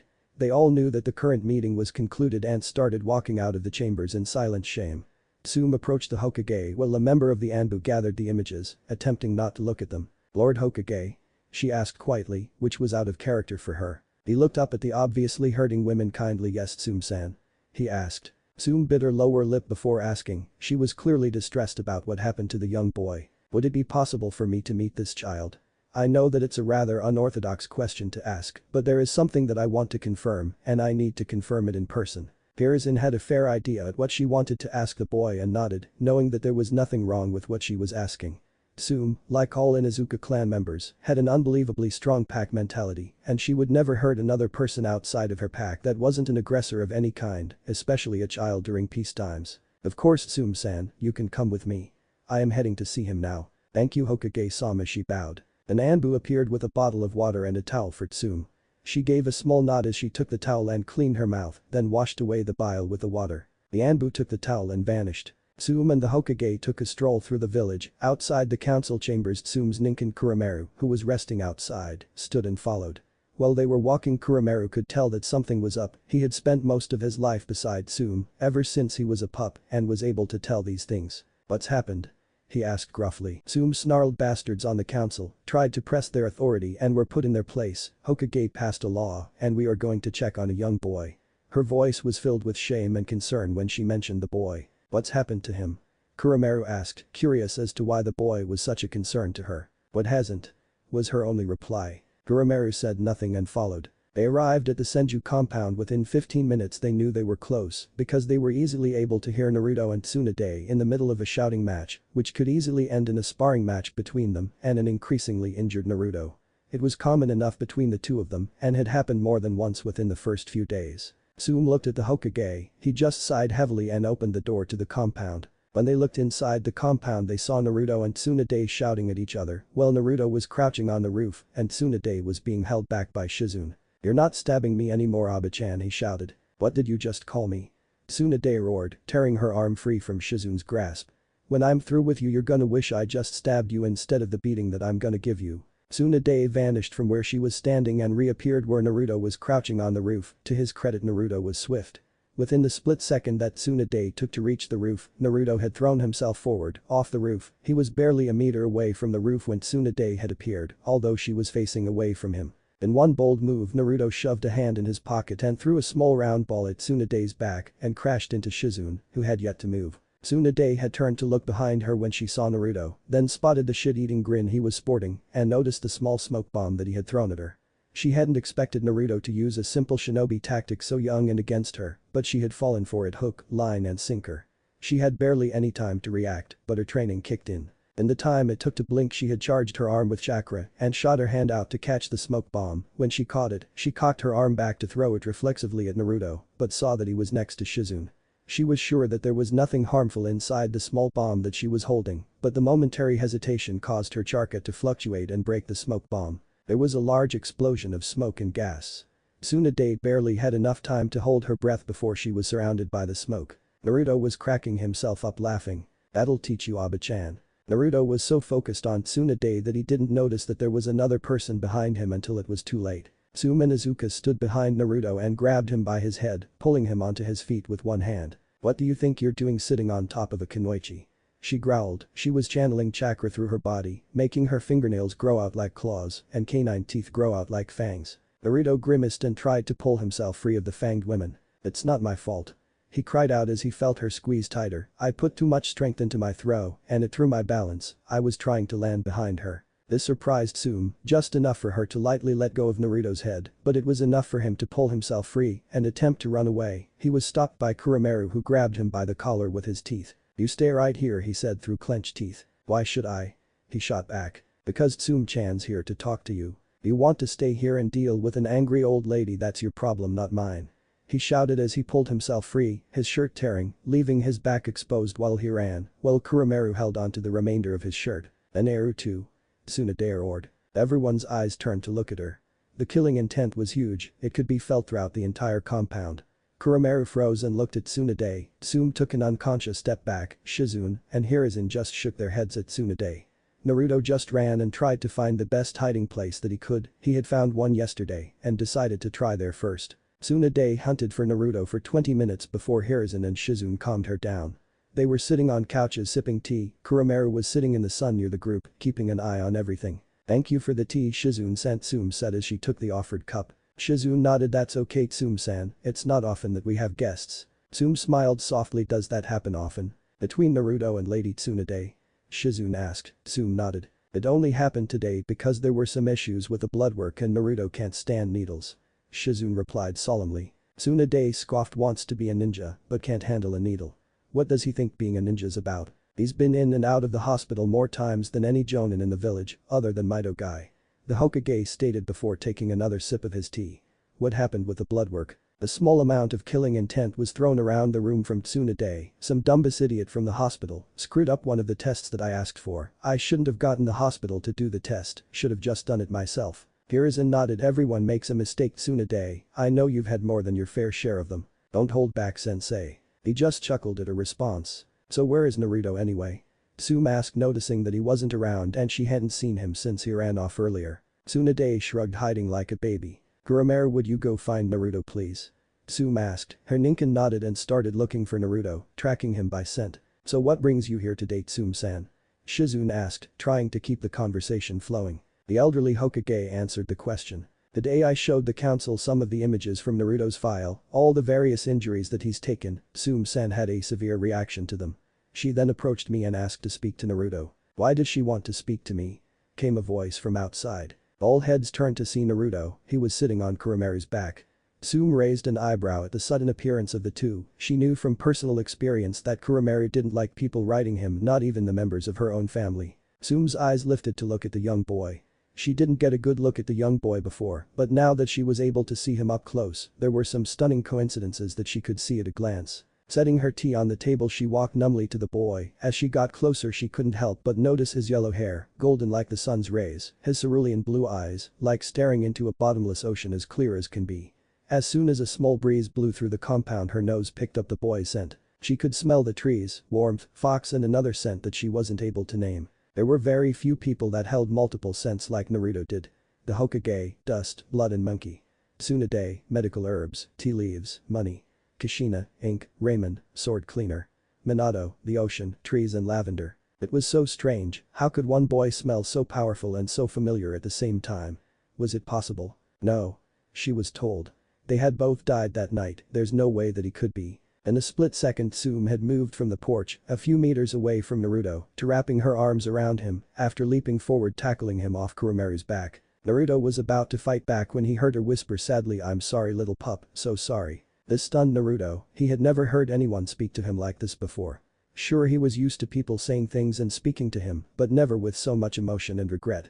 He could tell that there was sincere regret and deep affection for him in those few words. It stunned him. He could feel the tears rolling down her face as they dropped onto his head.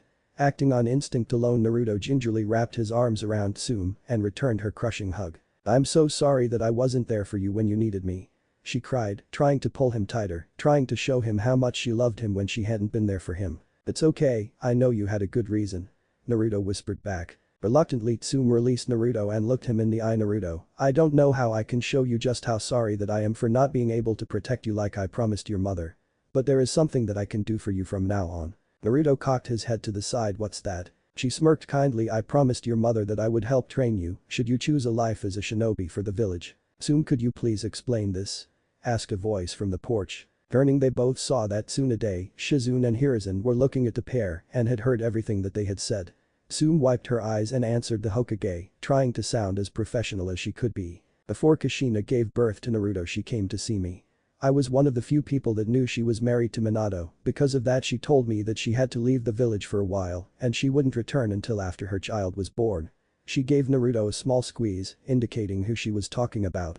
"At the same time, she told me that while she was going to be out of the village, she wanted to tell me something important. She told me that I was going to be the godmother of her child." The news shocked everyone. Hiruzen had looked at all the documents and had noticed Tsume was listed as a godmother candidate in one of Kushina's notes, but she had never written it down as a confirmed choice. Tsunade was shocked because she was told that there was no one for Naruto to stay with and he had been living on his own, trying to survive the harsh life he was given. If Tsume Izuka was his godmother, then why didn't she take him in? Shizune was surprised that Kushina had named someone the godmother. She knew that Jiraiya was named as Naruto's godfather by Minato, but no one had mentioned that Kushina had named a godmother. "Can you prove that this is true, Tsume?" Hiruzen asked, as he was the first to recover. Tsume nodded. "I have the documentation in my office back at the compound. The only issue is that it states Kushina's child since she hadn't named him yet." Hiruzen nodded. He knew that Minato had known it was a boy, but he didn't deny the possibility that it could be a daughter, not a son, so he hadn't formally named his child. "Then we will need to announce, formally, who Naruto's mother is and that you were named his godmother by Kushina before her passing," he simply stated, mentally dreading the amount of paperwork that he would need to do following the announcement. "Following that, we will need to uncover who told you that Naruto died and why." Tsume nodded. "Could we do that tomorrow, Hokage-sama? We already had a meeting today and we both know that there are going to be more issues coming up with the scheduling for the Yamanaka clan to go through the memories of all the council and their families." Hiruzen groaned. Just the thought of the paperwork that he'd be forced to go through was enough to make him second guess what he was about to do, but he knew that he had to follow through on it. Not for himself, but for Naruto's sake and his sake alone. I think we should wait a week. Came a new voice. Everyone looked to where the voice originated from. Seeing that it was Dog, they calmed down measurably. Why would you say to wait a week, Dog? Tsume practically snarled at the man. He raised his hands, admitting a silent defeat. I think we should wait because they are already fuming that Naruto will be under the watchful eye of Tsunade, kept away from the civilians who have tortured him and other such things. They want nothing more than to push their own agenda. Dog stated. Dog pulled out a scroll and passed it to the Hokage. Yamanaka, Akamichi and Nara clan heads all underwent memory analysis. Ibiki was given a guided tour through Inoichi's mind to confirm he was neutral in the whole process. Hiruzen looked over the scroll. He read over the notes and findings of Ibiki and Inoichi, respectively. It seemed that there was nothing in either of the clan head or their families' minds that would suggest they had anything to do with Naruto's mistreatment. Although there was a note from Inoichi stating that he needed rest after entering the mind of Shikamaru Nara, listing him as the lazier of the two Nara males. Hiruzen nodded and slipped the scroll into one of the sealed pockets in his cloak, preventing the scroll from being stolen from him. I understand what you mean, Dog, but this is my godson and I haven't been doing my duty as such. Now that I know he's alive, I have to do this. Tsume stated, almost desperately. I do understand. I never said not to teach him, I just said don't tell the council until we have confirmed that there were no traitors amongst them that would use such information to draw Naruto out and attack him. Tsume had to stop and blink. She hadn't realized that by announcing to the council that she was Naruto's guardian, as stated in the will of Kushina, that she would be placing him in even more danger. How could I have not known that? She reprimanded herself. Then Naruto will remain in the compound for the next week. Tsume, you are more than welcome to come and train Naruto as you promised Kushina to do. Tsunade said, but I have started training him in some medical knowledge already, so we will need to discuss a training schedule so we can regulate everything that he will be learning. Tsume nodded. I think that it would be beneficial to all if I was to sit in on these discussions, since I will also be training Naruto in some aspects. Hiruzen stated. Of course, Sensei, Tsunade said. She turned to look at Naruto. He shifted slightly under her gaze. Go and take care of the garden, then find something to occupy your time until the adults finish their meeting. Naruto nodded vigorously and ran around the building, making sure to give Tsunade wide berth before making his way to the garden. She sighed and shook her head. I'll say one thing about him, he knows how to take care of a garden. Hiruzen looked at his former student really. Tsunade nodded. He has a green thumb. Probably gets it from my side of the family. With nothing left to say about the subject, the three seasoned ninja entered the house to discuss the future of Naruto and how they were going to deal with the new headaches that were going to follow with the council. Naruto spent the next 20 minutes under the watchful eyes of Dog. Although he had no real need to be there, Kakashi Haddock found it was somewhat relaxing to watch the young blonde as he went through and thoroughly removed all the weeds and pests that had invaded the medical garden. After the 20 minutes that it took for him to remove the pests, he moved over to the small shed and struggled to pull out the large barrel of fertilizer and soil that he needed to spread out. Seeing the young boy struggle caused him to chuckle lightly while he was sitting in the tree above. You know, you three could help a little, Dadabeo. Naruto groaned. Where would be the fun in that? Came a feminine voice that Kakashi knew to belong to Kat. It's true. Think of this as revenge for all those pranks you pull on us. Came another voice. Oh. Kakashi raised an eyebrow. I didn't know Mole was stationed here today. Mole, Kakashi called out, help him move the barrel. Mole instantly regretted voicing his opinion. After all he had gotten on the bad side of Kakashi the other day during the weekly poker game between Ibiki, Anko, several others and themselves. He had made the bad decision of goading Kakashi into betting his collection of Icha books. He had been careful ever since around his superior and had failed to notice he was in the tree. Or that Naruto had announced 3 were watching him when there was supposed to be 2. Hi, Taicho, Mole replied. He emerged from the ground and walked over to help Naruto move the barrel. He was shocked when he attempted to move the barrel. Why is this so heavy? He asked the young blonde. Because Oba-chan put special rocks inside that's supposed to help the garden. He replied. Mole was barely able to move the medium-sized barrel with Naruto's help. He realized that he would be able to do it with an adult's help, but knew better than to ask Cat or Dog to help. Permission to use a shadow clone, Taicho? He asked, hoping for some leeway with his superior. After a brief look at Mole, Kakashi replied sure. Mole gave a small nod and placed his hands in a cross-ram sign, also known as the clone sign, even though it looked like a plus. That's not a hand seal. Naruto stated, looking at the Anbu. Mole was slightly taken back. He knew that Naruto shouldn't have learned any jutsu or seals at the academy. They were taught the basics in their second year or towards the end of the first year at the earliest. How do you know that, Naruto-kun? Kat asked, voicing the question that she and the other two had wanted to know. Iruka-sensei had a jutsu scroll out one time. I was serving detention and he showed me all the signs. I practiced them every night after that so I could do the 3 jutsu for the academy, but I'm still having issues with them. Naruto admitted. I'll have to make a note of that. If he's practicing like he says he is, then he'll be able to use the basics soon, Kakashi thought. This is a special hand seal, Naruto. Mole told the blonde some jutsu have special seals for them. The shadow clone jutsu is one of them. To show the boy what he meant, Mole performed the jutsu. Kage Bunshin no Jutsu. Mole simply stated as an exact copy of himself appeared. Naruto was shocked that the clone appeared. He could instantly tell that this was different to the Bushin shown by Iruka-sensei during his detention. This clone is a specialized version of the Bushin that you will be learning at the academy, Naruto. Mole said if you are able to become a Jounin in the future, or a High Chunin, then you may be allowed to learn the shadow clone jutsu. Naruto groaned, so you won't teach me the jutsu? The Anbu knew that it was both a question and a statement at the same time. Mole, the real one and the clone, shook his head. There are other Bushin jutsu that you could learn, but you'll have to do that once you become a genin and are able to access the genin scrolls in the library. I'm not allowed in the library, Naruto said as he went back to continue gardening. The Anbu looked at the boy. They knew that he was the container for the QB, but as he was studying to be a shinobi of the village, how could he not be able to access the library? Kakashi appeared in front of Naruto. Why can't you access the library, Naruto? He asked. Naruto shrugged. I don't know. I'm not allowed in lots of places, and the places that I am allowed either charge me lots or only let me buy certain things. Kakashi let out a low growl. Can you make a list of all these places for me? Sure, Naruto said suspiciously. I'll make to have words with all those people so that way you are able to buy what you need and go where you need to go. He promised. Naruto shrugged and agreed. Within the next 10 minutes Naruto had completed the tasks given to him and had just finished writing the list of the Anbu, who once again promised that he'd take care of it all for him. Once he was alone, Naruto pulled out the storage scroll that contained the scrolls left to him by his parents. He rolled out the scroll so he could see the sealing formula completely. It was confusing to look at, but he knew what the strange lines and symbols were for. He placed a finger on the scroll and pumped a small amount of chakra into the seal. The 3 scrolls appeared, and as soon as they did, Naruto could feel the familiar pull that he felt when he first opened the scrolls. He slipped the 2 scrolls bearing the symbols of his parents, the Uzumaki Swirl and Hiraishin Kunai scrolls, into his pocket. With the combined weights of the scrolls pressing against his sides, he felt oddly calm. He rolled the open scroll up and left it on the bench while he unrolled the plain blue scroll on the floor. Unsealing the small blade that he had used to slice his thumb, he used it once again and then activated the seal, bringing 3 chests out of the seal. The strong pull of desire was there once again, clutching his heart, making it hard to breathe. Just as he was about to open the chest to find out what was pulling him, Naruto kicked himself mentally and activated the privacy seals that had been set up in the room. He watched as the seals glowed around the room, showing that no one would be able to see what was being said or done within the confines of the seals. He activated his eyes and looked around just to be sure. Confident that the seals were working properly, Naruto allowed himself to succumb to the sensation pulling him. He lifted the chest with Kushina's name on it and placed it to the side before he looked inside the chest. Inside the rather medium-sized chest that bore his mother's name were several interesting items. The first thing that drew his eye was a hit I-8. It had black fabric instead of the common blue that he saw around the village.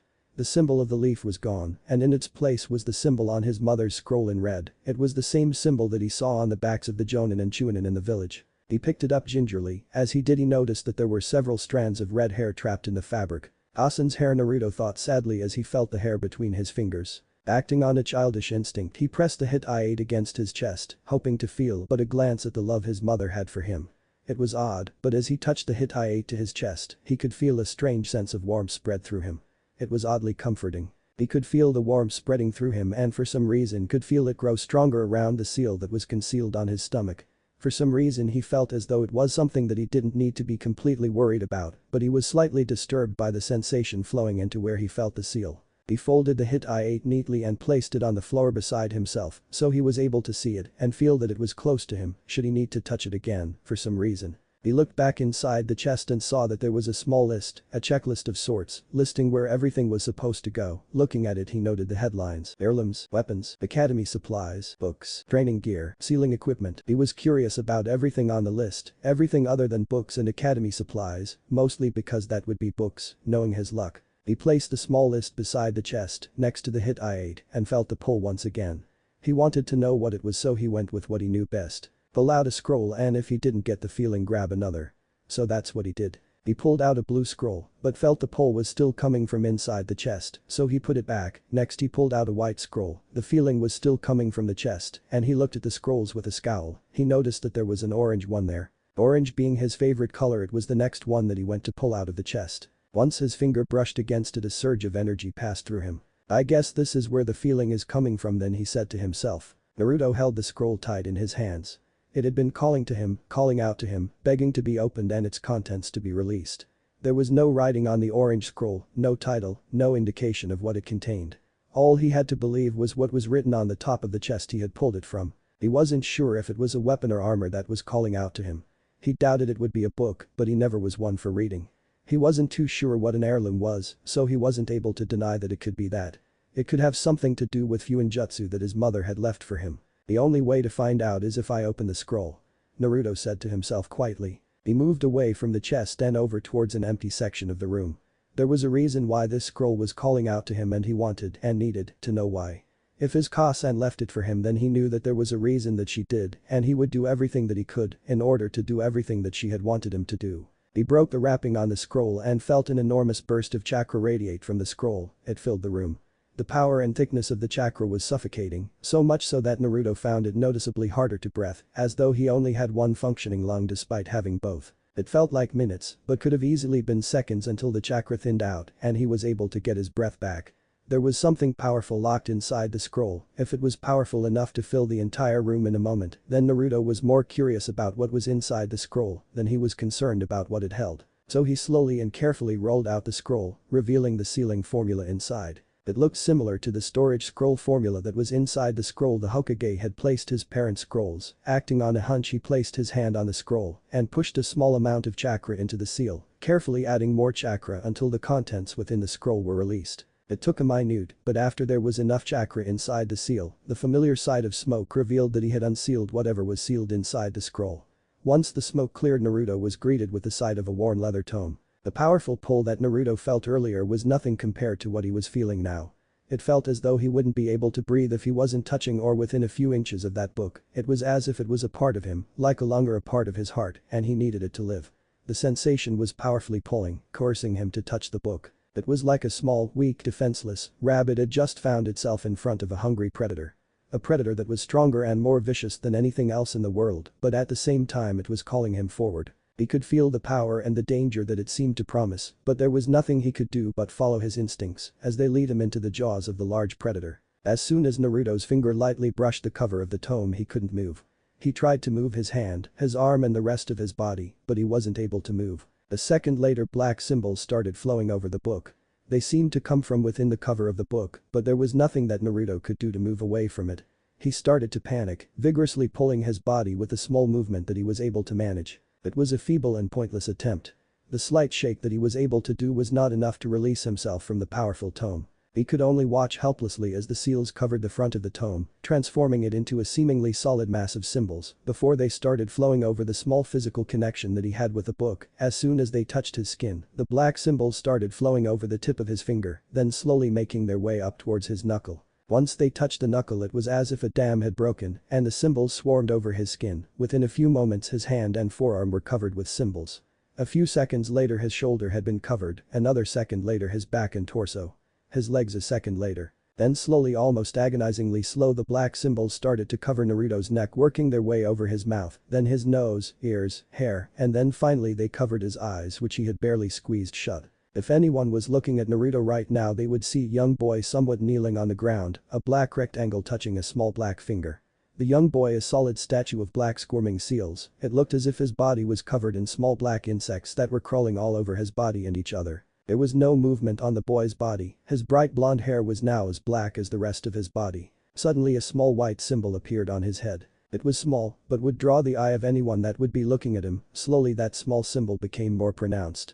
Glowing brighter and brighter, the white light breaking away the black squirming symbols, replacing them with a dull crimson, almost blood red shell. As soon as all the black symbols on his body were replaced with the same blood-red shell, the symbol on his head stopped glowing, and the black shape that was connected to his body returned to the way it normally looked. A thick worn tome. If anyone was looking at his head they would see the same symbol that was present on the back of every Chunin and Jonin in the village, although this symbol was white instead of the black on red swirl that was seen everywhere on the flak jackets worn. The white Uzumaki swirl started to bleed into the red shell that was covering Naruto's body. But the white didn't diminish and fade amongst the red, it overpowered and replaced the red, turning the blood-red shell into a shell of white. Once Naruto's body was covered with a white shell it started to glow softly before fading away. It was as if it was never there. Naruto's eyes had been open under the symbols and the two shells that covered him, but after his body had been covered in the black symbols he had been unable to see, in a manner of speaking. He had started to learn and understand what the symbols had been. For some unknown reason he had started to learn about them, as if the symbols were telling him everything that he needed or wanted to know about themselves. The sensations that followed the information, whilst he was under the shells, was a peaceful bliss. He had no pain, his body didn't ache as it has always done, since he had been beaten repeatedly. It was as if everything that he had gone through was a dream and he was waking up the next morning while remembering it, but grateful that it had all been a dream. As he had been enjoying his pain-free bliss, he had started to learn about the seals. He had learned that they were nothing to be feared, for him anyway. It was just the book's nature to test his blood, chakra, spirit and near countless other things to see if he was worthy of learning the knowledge that was contained within it. The tome had found him more than worthy to read and learn its extensive collection of knowledge. The seals had told him that the worn tome was actually known as the Uzumaki Tome of Seals. It was part of a set that he was entitled to, but it was actually the one most important for him. The tome would find someone from the Uzumaki clan that held a special seal within their blood. The seal was actually linked to the Uzumaki royal family and anyone that they allowed to hold the seal. The Uzumaki royal family seal was given to his mother Kushina Uzumaki when her mother had passed away and she had been chosen by Mito Uzumaki, along with the acceptance of the Uzushiogakure leader's permission, as it was required by their laws. Kushina was named the successor of the clan's royal family since Mito Uzumaki didn't have an Uzumaki heir when Kushina was named to replace her as the QB's host. Then it had been passed to Naruto when he was born and he was now the only living person with the correct seal to touch the book. There was a small rush of information about the book, but it was clear that he would know more about everything if he actually read the tome itself. Some of the things of note that he learned was the Uzumaki clan's method of determining chakra natures. They had used a special method to determine the different chakra natures. The method would test the basic 5 natures, Fuiten, Raiten, Doten, Suiton, and Kaiten. It would then test to see if there were any sub-elements that the person had been able to use. Back in the time of warring clans, there had been many fights between clans that had developed the ability to use new elements, from the Mokuton of the Senju, Hayaten of the Yuki clan, along with various others. The Uzumaki clan had accepted many clans that were able to use sub-elements, which had allowed them the chance to develop the impressive method that they had. It was even better, although less convenient, than the chakra paper method that had been developed. He had learned some minimum level of Fuinjutsu, as was his heritage, to start him on the journey of Fuinjutsu. Basic information about swords and how to hold them in his hand, along with various other things that the Uzumaki clan had developed skill in. Though there was a slight downside to all the knowledge that he had obtained. He had learned that all Uzumaki loved ramen, just as he did, it was in their blood, for some reason that was unknown to the clan. Because of this he had learned how to make basic ramen, and his cravings for the dish would slowly grow over time. Then again, with the amount of ramen that he consumed, a few extra bowls or instant ramen cups weren't going to cause anyone to raise an eyebrow. After all the knowledge had assimilated itself into his mind, Naruto was able to move again. He blinked once, twice, 3 times. He rubbed his sore dry eyes and had to use a hand to stabilize himself before falling over. Once he was fully awake, Naruto looked at the book and decided that he didn't want to look at the book, at least not right now. He touched the cover of the book and channeled some chakra into its cover, as it had taught him. The book responded by turning itself into a black cube and flowing into Naruto's arm, though now he knew what it was doing. Black veins showed on Naruto's exposed arm and started making its way up his arm. It stopped halfway up his arm and formed a small Uzumaki swirl where the black veins faded away. It's stored in my arm and I can summon it wherever I am at any time. Naruto thought. It was something that the book taught him about itself. Since the powerful sensation that had been distracting him earlier was gone, Naruto looked back into the chests that his parents had left him and decided that he would take a look at everything that they had left him in his mother's chest. After all, the sudden information about Fuinjutsu and Uzumaki Kenjutsu had piqued his interest, plus he had a sword that he was able to use. There were also a few Anbu that were watching that could train him how to use it, hopefully. Looking back at the orange scroll that the book had come from, he saw that the seal the book had been contained in had vanished. Was that scroll just for the book? Naruto thought as he began unrolling more of the scroll. It was quite a thick scroll to use just to seal one tome, so there had to be more things sealed inside it, right? Naruto's curiosity paid off. There was several other things sealed inside the scroll. He was happy to see that there was also a short list of what was contained inside each seal. It saved him some time as he wouldn't need to unseal everything, then reseal it all away. He could just read the list, and if there was something that interested him, he would just unseal it. There were a few things that interested him contained inside the scroll, which, after reading through a small description that was contained within the scroll, named itself the scroll containing all the Uzushiogakure heirlooms that had been saved for him. There were lists of things that previous rulers and leaders had used during the time of warring clans, most of which were either weapons, armor or seals that said person had used during their lives. After reading through the scroll for a while, Naruto had thought about everything that he had been looking at and decided that he would make a small list of his own. He wrote down all sorts of things that he had found interesting within the scroll.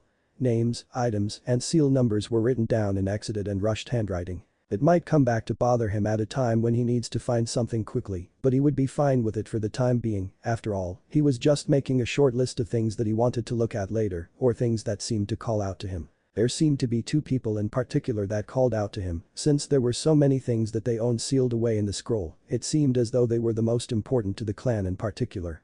They were Ashina and Mito Uzumaki. After Naruto had made a list of things that interested him in the scroll, he rolled it back up as neatly and respectfully as he could. After all, the scroll held decades of Uzumaki clan heritage that belonged to his entire clan.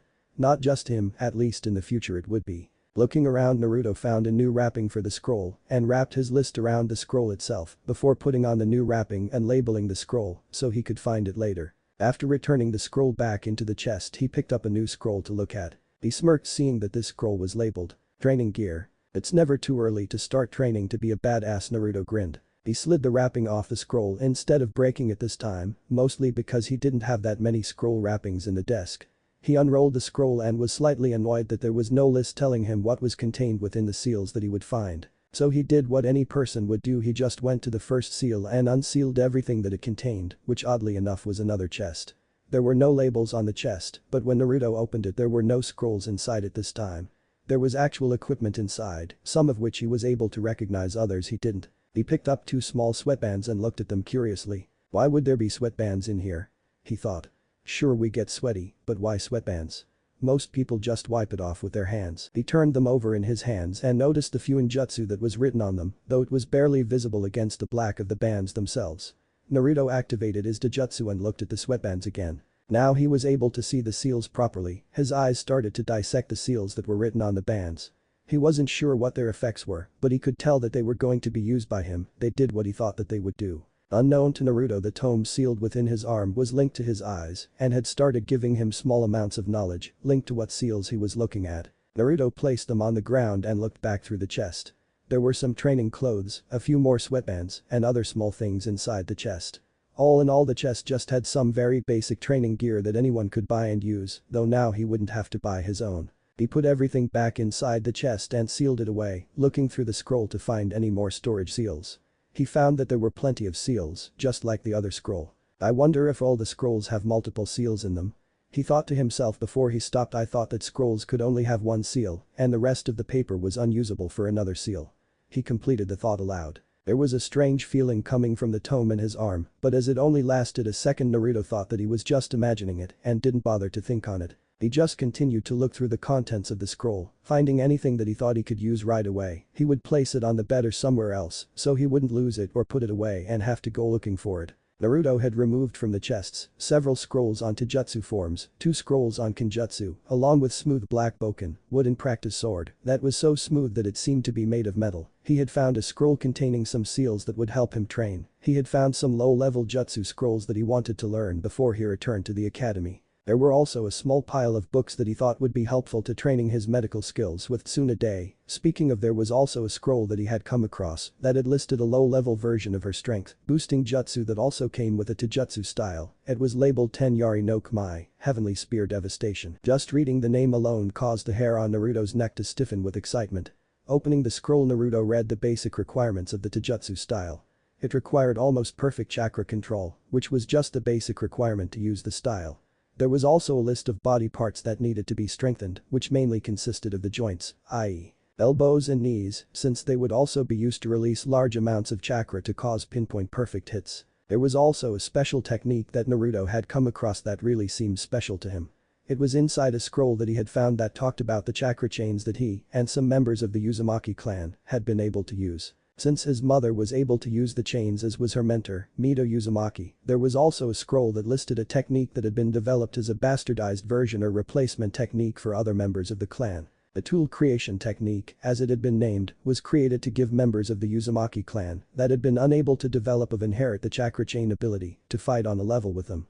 Although from reading through the scroll it seemed that even the low-level ability was beyond a vast majority of the clan, even those that had chakra chains. He wasn't sure if he would be able to use it, but the ability itself was something that interested Naruto greatly, and he would surely attempt to develop the ability himself. There were several different Kenjutsu styles and basic Taijutsu styles that he had come across, but none of them seemed like something he would be able to use until he had undergone something called the Chakura Shizen Rare Plus U no Gashiki, Chakra Nature Release Ritual, that all members of the clan had to undergo before selecting a style. It was also the clan's method of determining the clan members' chakra nature.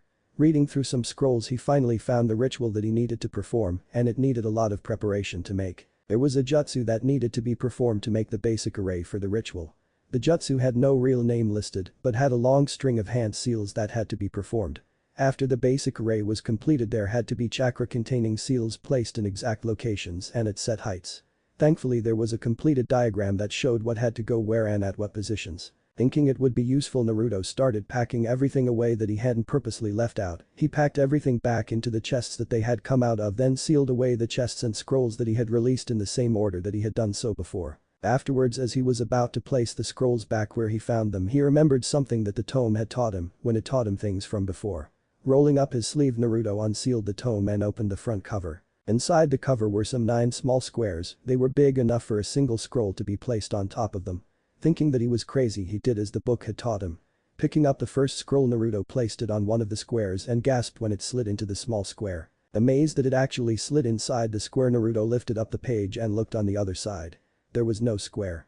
The sudden rush of excitement at discovering something that was extremely amazing as placing a scroll inside of a piece of paper and then being able to take it out at will caused Naruto to place the other 2 scrolls in their own places. Afterwards he placed the empty scroll in the bottom right-hand corner, separating it from where he had placed his parents' scrolls. In the 3 upper squares, he closed the cover and sealed the tome back inside the whirlpool on his arm. "I love this thing, Dadabeo," he exclaimed.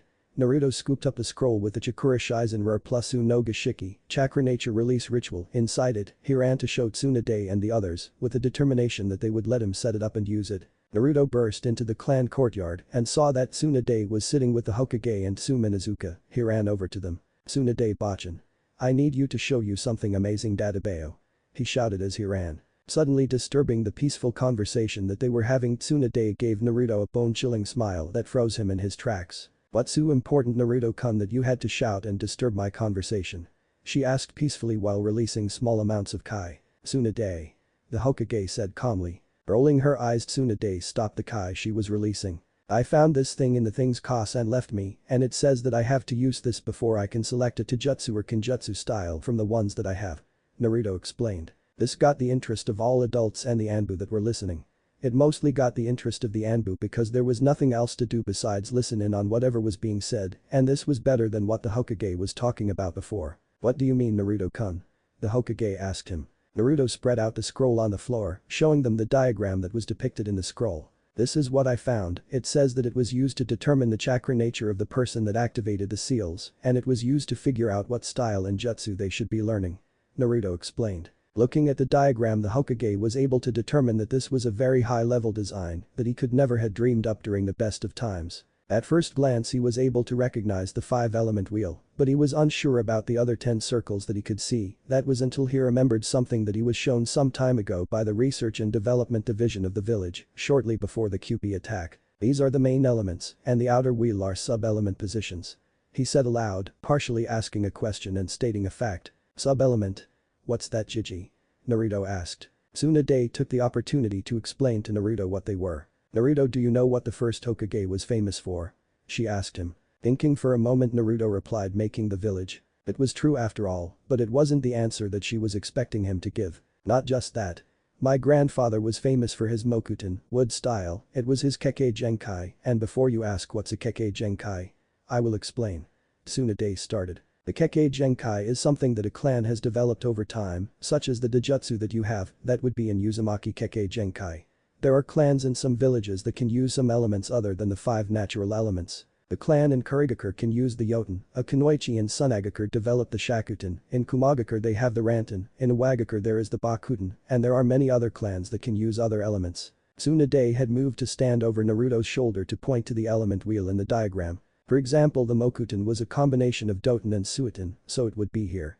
She pointed to the circle between the two elements. So the sub-elements are a mix between two of the 5 normal ones? Naruto asked. Correct, Naruto-kun. The elderly Hokage replied. But some Kekkei Genkai are not based on using different elements for jutsu. There are clans whose Kekkei Genkai are physical. There is a clan in Kurigakure who have the Shikatsu, which allows them to use their bones as weapons. Naruto soaked the information in like a sponge.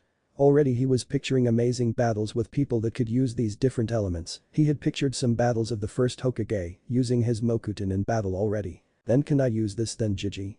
He almost shouted in his excitement. Picking up a scroll and reading through everything that was needed, the elderly Hokage thought for a moment, mentally weighing the uses that the diagram could have, not only for his surrogate grandson, but for the future generations of the village and its shinobi population. Dog, the Hokage summoned. Stepping out of the shadows, the Anbu in question appeared. Hi, Hokage-sama. He said, kneeling. What do you make of this? He asked the Anbu. Rising from his position, Dog took the offered scroll and read through it, unknown to all but the Hokage and Tsunade. He was using the Sharingan under his mask to read through and memorize everything that he was reading about the ritual. It seems to be a more detailed way of determining a shinobi's chakra nature, similar to the chakra paper method, but it offers a bit more detail about the elemental affinities that they have. From what I can see, the elemental affinity or affinities show themselves in a somewhat physical form, allowing you to visibly gauge how strong they are linked to an element. The Anbu explained. Continue. The Hokage said. Nodding, Dog continued to speak. For example, if someone was to use this and had a fire affinity, it would cause a flame to blossom in the corresponding circle, then the stronger the affinity, the more powerful flame it would cause. If the person using this method had a small affinity of fire, then they would have a small flame, or something like that. But if they had a strong affinity, then you could have a powerful flame which could cause some issues during the process. Finishing his explanation, Dog handed back the scroll. Do you think that it would be worth setting up? Dog seemed to think for a moment. There seems to be a good side to this as much as there is a downside to it. How so? Tsum asked, seemingly forgotten in the conversation. Dog turned to look at the female clan head.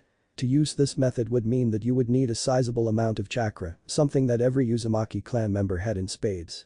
It was said that a single fresh genin level shinobi from the Uzumaki clan had reserves similar to that of our Chunin level shinobi. Tsum understood what he was talking about. Then wouldn't a regular Chunin be able to use this method as well? If it was set up right, it could be used as part of the Chunin's promotion. After they receive their vests and they have large enough chakra reserves to use this method safely, they can use it to determine what element they can use, and we can add it to their file. Tsunade cut in, and if any of them have an affinity towards a sub-element, then that would be nothing other than a benefit for the village. The elderly Hokage just nodded as he listened to the thoughts of those around him. He could see that Naruto wanted to use this method regardless, if only because it was how his clan did it, and then he'd be able to use their styles. He could actually see the desperation in Naruto's young eyes. The elderly Hokage let out a deep sad sigh. Dog, from this moment forward you are relieved of your duties as Anbu. You will retake your former rank as Jonin, and you will still be called on for missions that require your skills, which I know you have stopped training.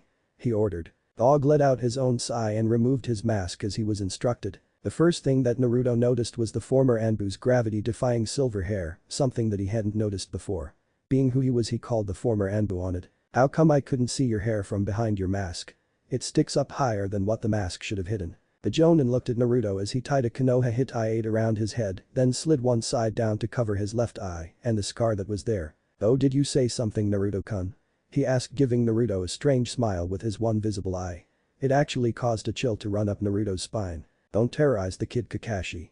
Tsum scolded the Jonin. You're no fun, Tsum-san, he pouted. Clearing his throat, the Hokage answered Naruto's question. Some of the people that are in the Anbu division have noticeable features, like Kakashi's hair, so some of the Anbu use a small genjutsu seal on the masks to hide them, so they aren't able to be recognized while they wear the masks. Looking at Naruto, he chuckled, seeing that Naruto had cocked his head to the side and crossed his arms. His thinking pose, he mused. Does that mean that if I put on his mask then it will hide my hair as well?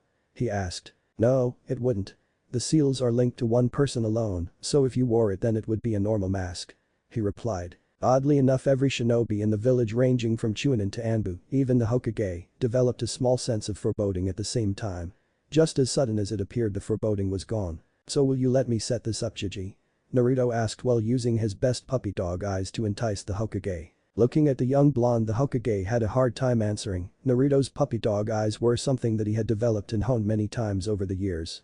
The young blonde had developed them to a level where many found it hard-pressed to deny the boy anything when they weren't ignorant civilians that only saw him as the QB's container or the second coming of it. After a few moments the Hokage's defense against Naruto crumbled with an audibly guilty sigh. Kakashi, was his only reply, and that was enough. Looking at his Hokage defeated by the young blonde was oddly concerning to the seasoned Jonin, though he didn't say anything, he just nodded and took a look at everything that he would need to set up the ritual for Naruto to use. "I'll need Tenzo," he stated, not right away, but for the setup he'll need to be there. The Hokage just nodded. "I'll also need someone to make the seals as well," Kakashi said, as he pointed to a diagram of the seal needed. "I think Naruto will need to be the one to make them." "Why would Naruto have to make them?"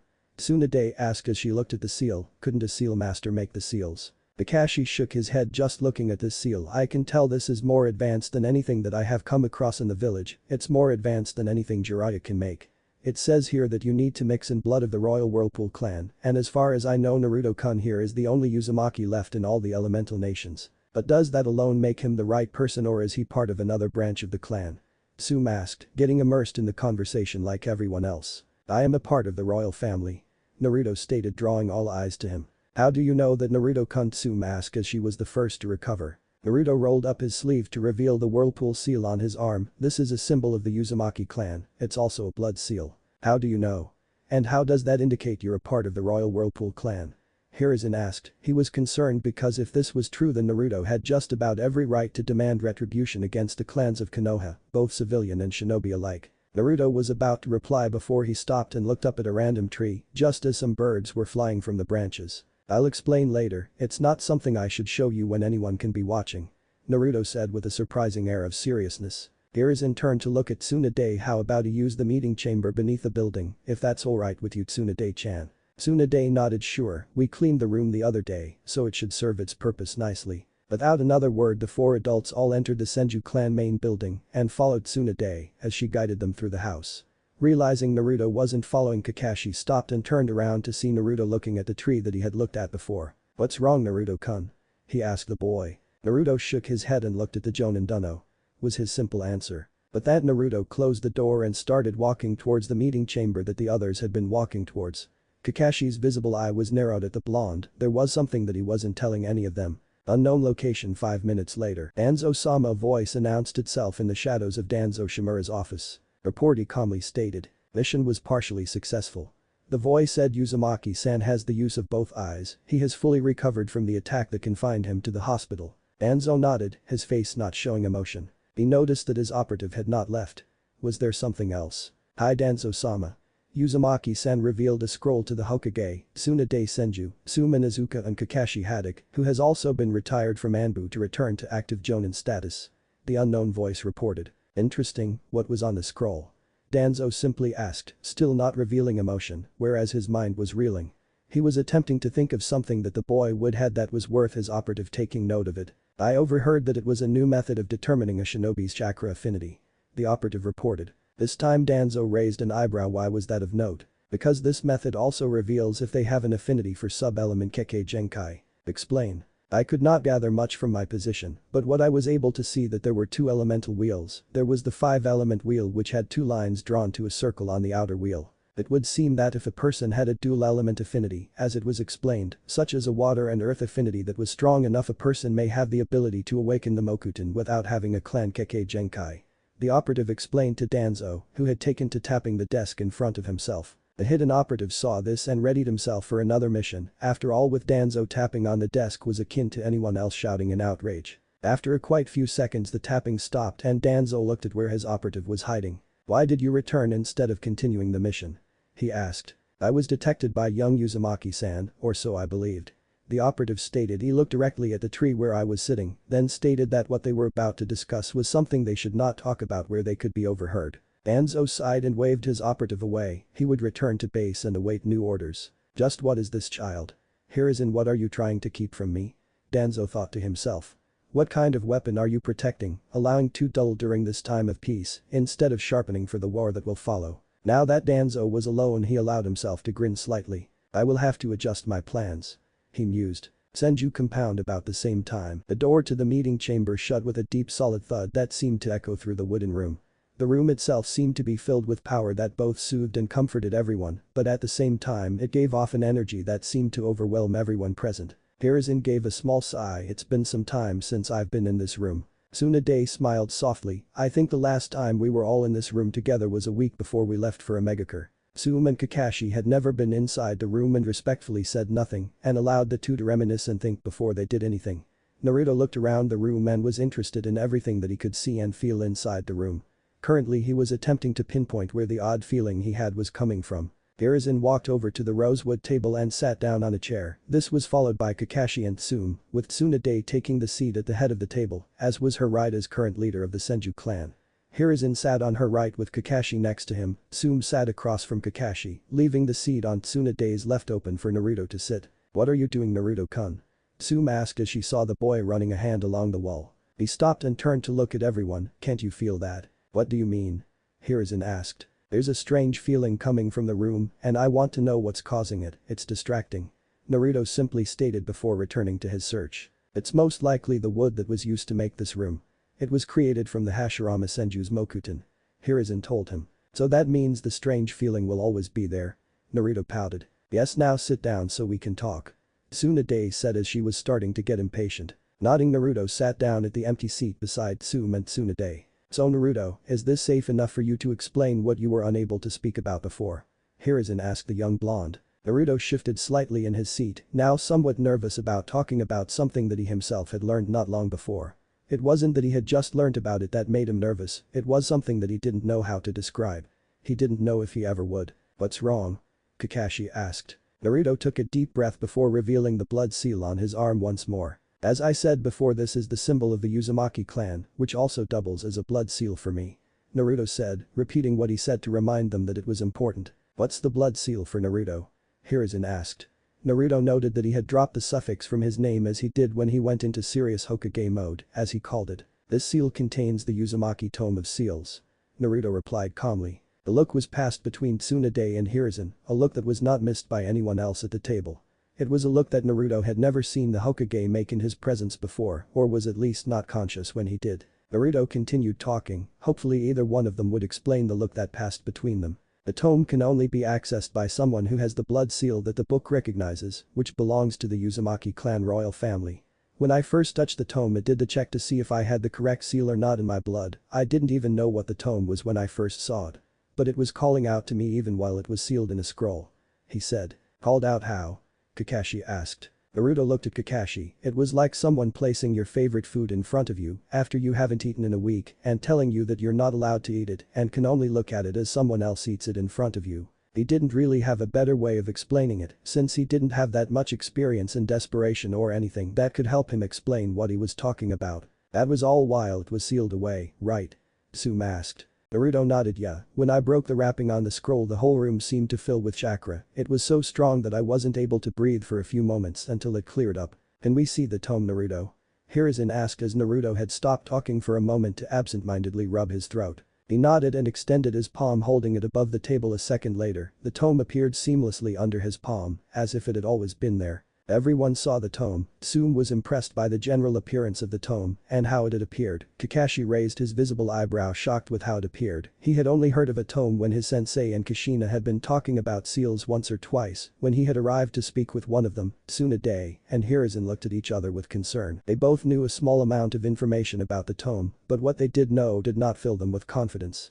Just from the name of the tome itself, they had already determined the power that the tome had. They had both pondered the mysteries that it held and realized, after they had talked about it to Kushina and Minato once, where they were told that the tome listed instructions of how to perform the Uzumaki clan's signature Fuinjutsu style, which was easily the strongest style ever used in the elemental nations. "This is the Uzumaki tome of seals," Naruto said, as if it wasn't clear to everyone in the room. They all saw the golden Uzumaki swirl that decorated the front of the tome, the silver seals that made up the borders of the covers and spine of the book. "The tome can only be touched and read by a member of the Uzumaki royal family. I don't know what it would do if someone attempted to touch or read the book forcefully," Naruto stated. "I haven't looked through it yet. The furthest that I have gone into it is the front page. Actually, you might be able to explain something for me, Gigi." Naruto placed the book on the table, front cover up, and opened to the first page, revealing the scrolls that he placed in there earlier. He then reached into the book and pulled out the empty storage scroll that the Hokage had used to contain his parents' scrolls, showing that it was deeper than it seemed to be. "So that book's a fake?" Kakashi asked suspiciously. Naruto shook his head and lifted the page, showing that the book was not hollowed out to contain the scrolls. I have no idea how this is even possible. Naruto said. Hiruzen toyed with his beard while in thought. I believe it could be the dimensional scabbard seal, if what I can recall from various discussions about seals with my sensei and students. Tsunade looked at the Hokage, but didn't you say that the dimensional scabbard seal was something that could only be used on certain objects? The Uzumaki clan was known for their unique sealing styles. I don't think it would be hard to find that they had seals that make what we believe impossible possible. After all, we have a perfect example here. The elderly Hokage said as he gestured at the scroll. And should Naruto develop the skills to do something as impressive like this, with the knowledge contained within the tome, then I see a new seal master in the village's future. Seal master? Naruto asked, clearly unaware of the meaning behind the title. Kakashi took the chance to explain a seal master is someone that has been recognized as a master of Fuinjutsu. They are among the most knowledgeable and powerful in all matters relating to seals and things like that. It takes years of intense study and research to become a seal master. The low-level seal master is able to recognize a large variety of seals at a glance and able to alter a seal or make it unusable. Everyone saw Naruto's eyes light up as Kakashi explained the topic. Hiruzen could see the same look in Naruto's eyes as he saw in his mother's and in his father's when he had talked to them about Fuinjutsu when they were a bit older than Naruto was now. The familiarity to the pair warmed Hiruzen's old heart. He'll be just like them, if not greater. Hiruzen thought to himself. Naruto looked at the elderly Hokage. You said both my parents were masters of Fuinjutsu, does that mean they were seal masters? Hiruzen nodded. Yes, they were. Although your mother had a broader range of knowledge, while your father was more specialized and creative.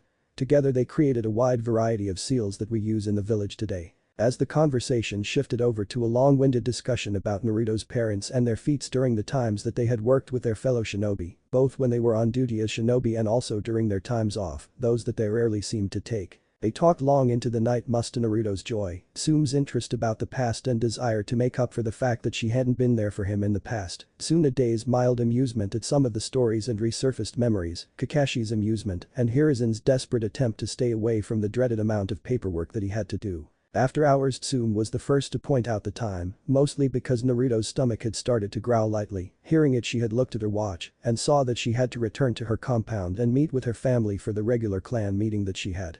Offering her apologies, Tsume left in a hurry. Kakashi took the opportunity to take his leave as well, promising Naruto that he would come by either the next day or the day after to begin his training, and he would be bringing a few of his other instructors with him so they could evaluate where they were going to begin. Seeing the look in his one visible eye, Naruto shuddered slightly. Tsunade had done the same thing with him the other day. He had been starting to annoy her about training and refused to take no for an answer, so they had a light spar where she asked Naruto to attack her. It ended after Naruto was thrown across the compound and slid across the ground. Following which she had given him a small training regime which consisted of him running around the border of the compound at a set pace to build up endurance and stamina, following which he would spend some time doing stretches, an insane amount of push-ups, sit-ups, suicide runs and several other exercises. After doing those exercises he would have some time around lunch, since the main point of the exercises was mostly to waste his time and stop him from annoying Tsunade, as she slept of various hangovers and caught up on much needed beauty sleep. Naruto would spend his free time reading over some scrolls that he'd come across or doing tasks for Tsunade. It was reading one of these scrolls that reminded him about the 3 scrolls that his parents had left him, provoking him to take a look at what they contained earlier that day. Seeing that everyone was leaving, the elderly Hokage decided that he had best be getting back to his own family, all the while secretly hoping that something would come up so he would be able to avoid the dreaded paperwork for just a short while longer. After Tsunade and Naruto walked the elderly man to the entrance to the compound, they realized that they were alone. Tsunade's assistant Shizune was working at the hospital tonight, so it was just the two of them.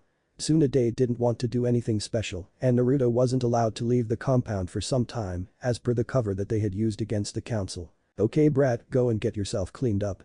I've got some stuff I need to look at, then we'll have something to eat. Tsunade instructed him. Naruto nodded and ran off to the guest building that he was using as his to have a shower and wait until dinner. When Naruto walked into his room searching for a change of clothes to take to the bathroom, when he felt a burning sensation come from within the seal on his arm. Holding out his palm, he summoned the book out from the seal. From what he could see, the book itself was perfectly fine. There were no obvious markings on its cover, there was no scratches. No markings of any kind that he could see. But for some reason it responded to something, and it had hurt. But why? Seeing as the feeling was gone and the book was fine, he returned the book to the seal and picked up some clothes and proceeded to having a bath. Later that night, a sound of dripping water filled the air. There was a pungent smell in the air. The sound of someone walking through water echoed throughout the space. There was no light source, but for some reason there was plenty of light. Naruto had no idea where he was walking, but he did seem to know, on some level, where he was walking instinctively. He turned and walked down a pathway that he had never seen before. For some reason there was no hesitation as he walked, no fear of where he was going. He had never been here before but was comfortable with the path he started walking. He turned down another pathway. It was a few moments before he saw what he was seemingly looking for. Naruto looked upon a large aged metal gate. There were signs of damage, as though something had attempted to fight its way out, tooth and nail. He looked around and saw that there were marks on the floor, walls and roof on both sides of the gate.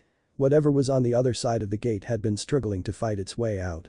Realizing what the plan had been, he smirked at the effort. Whatever was inside the gate had tried to dig its way out. It had tried to dig a hole under the gate, around and over the gate, but it didn't seem to work as Naruto could see the gashes on the surfaces had started to fade and match the dreary dull gray cement color that he could see everywhere. It seemed that the water was even the same color. He took a step closer to the gate to see what was on the other side, of the gate.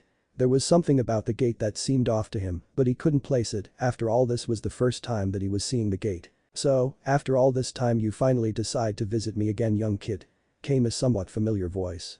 It took a moment for the memory to surface with everything that happened lately. "Kurama," he called out gleefully. "It would seem that you forgot about me." Naruto paled slightly at the comment. "It's not my fault, I was gonna visit again, but I was attacked again, now I'm with Tsunade Bachan, I'm training, and then there's the Toman. I know about all that already," Kurama stated, stopping Naruto before he could keep rambling. Naruto assumed his trademark thinking position. "Then why am I here? I haven't figured out how to get down here on my own yet. It's about that tome of yours." There seemed to be more anger in her voice than the last time that Naruto and the female Biju spoke. "What about it?" he asked. "Let's start with why you have the book." "I thought that I destroyed that thing," she simply stated at the end. "I found it in one of the scrolls that my Ka-san left me. I could feel it inside one of the scrolls, and it started to annoy me with how much it called out, so it was the first thing that I looked for, and now here it is," he explained. "You really need to work on how you explain things, kid," Kurama said. Naruto scratched the back of his head sheepishly. Then he realized something. "Where are you, Bachan?" came the intelligent response. "I can't see you. The last time I was here I could see you. You are a massive nine-tailed fox after all," he said. Naruto heard a deep, depressed, sorrowful sigh. "There's some things we should talk about, some things I can't talk about until you're older, mostly because there are things that need to be said at certain times, but I think we should talk about one of these first," Kurama replied. "Okay." Naruto heard footsteps echoing from behind the cage.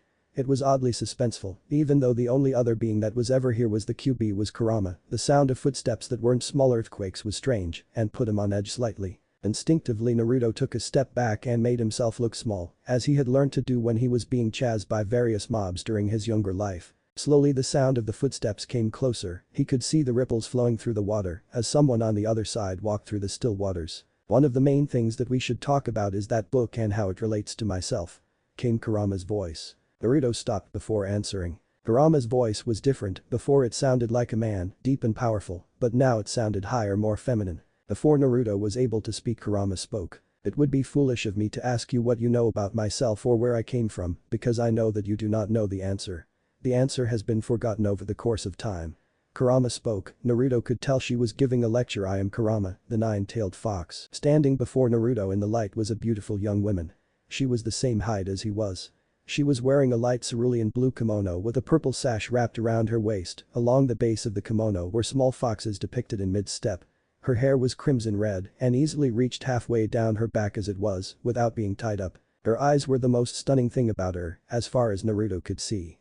Kurama's eyes were a powerful orange. He noted that it was similar to her fur from the first time they had met, standing in contrast to the black slit pupil, and similar to what her full fox form had. "Wow. Huh?" The beautiful woman that was standing in front of Naruto, separated by the large gate, stared at him, her eyes wide and jaw hanging. She had been expecting a variety of different reactions to take place. She had run through various scenarios of things that could have happened. He could have shouted and screamed, demanding to know who she was. That she would have been able to deal with easily. Him hitting on her? Doubtful, but he was still a male. Laughing and thinking that this was all a joke. Sure, no problem. Use her deep massive fox voice and scare him straight. But just staring at her in awe, nope. She had no idea how to handle that. It had never happened to cross her mind. Even though he was known for pranks and being unpredictable, she had never thought that he would do something so unexpected. "Your hair," he said after a moment. Kurama raised a suspicious eyebrow and looked him up and down. "What about it?" "It's pretty." Ladies and gentlemen. Common sense has left the building. Naruto noticed that Kurama was in a state of shock surprise, she was just staring at him and not moving in the slightest. He shifted from side to side and watched as her eyes just moved as he moved, they never left his. That's really creepy, he stated as he looked away. It remained like this for a few minutes. Neither Naruto nor Kurama said anything. Naruto refused to look at her because of the way her eyes just kept staring at him as he moved, which made him feel very insecure, and Kurama was just stunned at the fact that she, an immortal being of malice, hatred and all things evil, was being complimented about her hair. After a while of sneaking glances to see if Kurama had regained some level of composure so they could continue their talk, he finally snapped. "What's wrong with you? All I said was I liked your hair. Is there something wrong with admitting that I think it's cute?" he shouted. Unknown to the young blonde, being in his mindscape, everything was vastly influenced by his emotions and thoughts. An example of which was the sudden sound wave that resulted in Kurama being thrown far away from Naruto's mental form. Realizing what just happened, Naruto bolted through the bars of the gate and sprinted forward, attempting to follow the path that Kurama had taken when she was blasted away from him. He didn't take any notice of the things around him and just kept running. And running. And running. It seemed like a good few minutes that he was running until he came across Kurama sitting up and rubbing her temples. She was grumbling something along the lines of stupid blonde humans when he got close. "Are you okay?" he asked. Kurama looked at him and said nothing. Naruto knelt down and looked at where she was holding her head. "You look okay.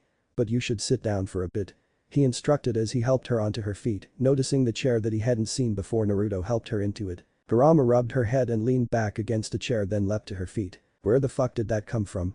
she screeched. Naruto had covered his ears but was unable to do it fast enough and got an earful of Kurama's loud panicked voice. "Ow," he said pointedly, "I just saw the chair myself, I thought it was yours." Kurama shook her head. "It's not mine, there was nothing here other than the gate, all this water and all this darkness."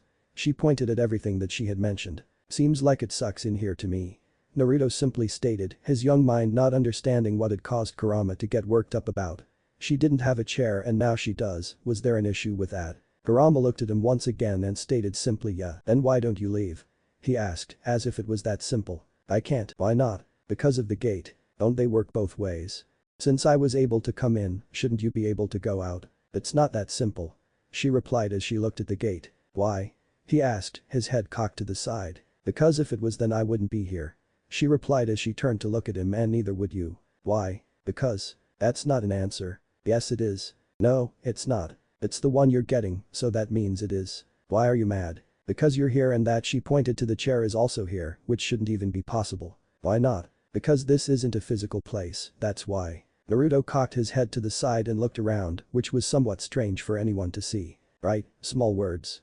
Kurama sighed, "This place is inside your mind, so that means that there can be nothing here at all." Naruto returned his focus to her, "But you're here, and so am I." "That's different." "How?" "Because of the seal." "The one that keeps you here?" he asked. Kurama nodded. "That's dumb." Kurama blinked, then remembered who she was talking to. "Shouldn't there be more ramen if this is my mind?" he asked. Before either party was able to say another word, the smell of ramen filled the air. Kurama looked at Naruto curiously. "How did you do that?" "Oh no. But it's better than what it smelled like before." Kurama could only nod, she had been living inside a mental sewer for the duration of Naruto's life, and after a few years when he had hidden inside a real one, her cage had started to smell like one ever since, it had been slowly driving her mad. It was also one of the reasons why she lashed out when Naruto had first appeared inside the seal and spoke to her. Naruto closed his eyes and started to focus, Kurama noticed this and started to really get confused.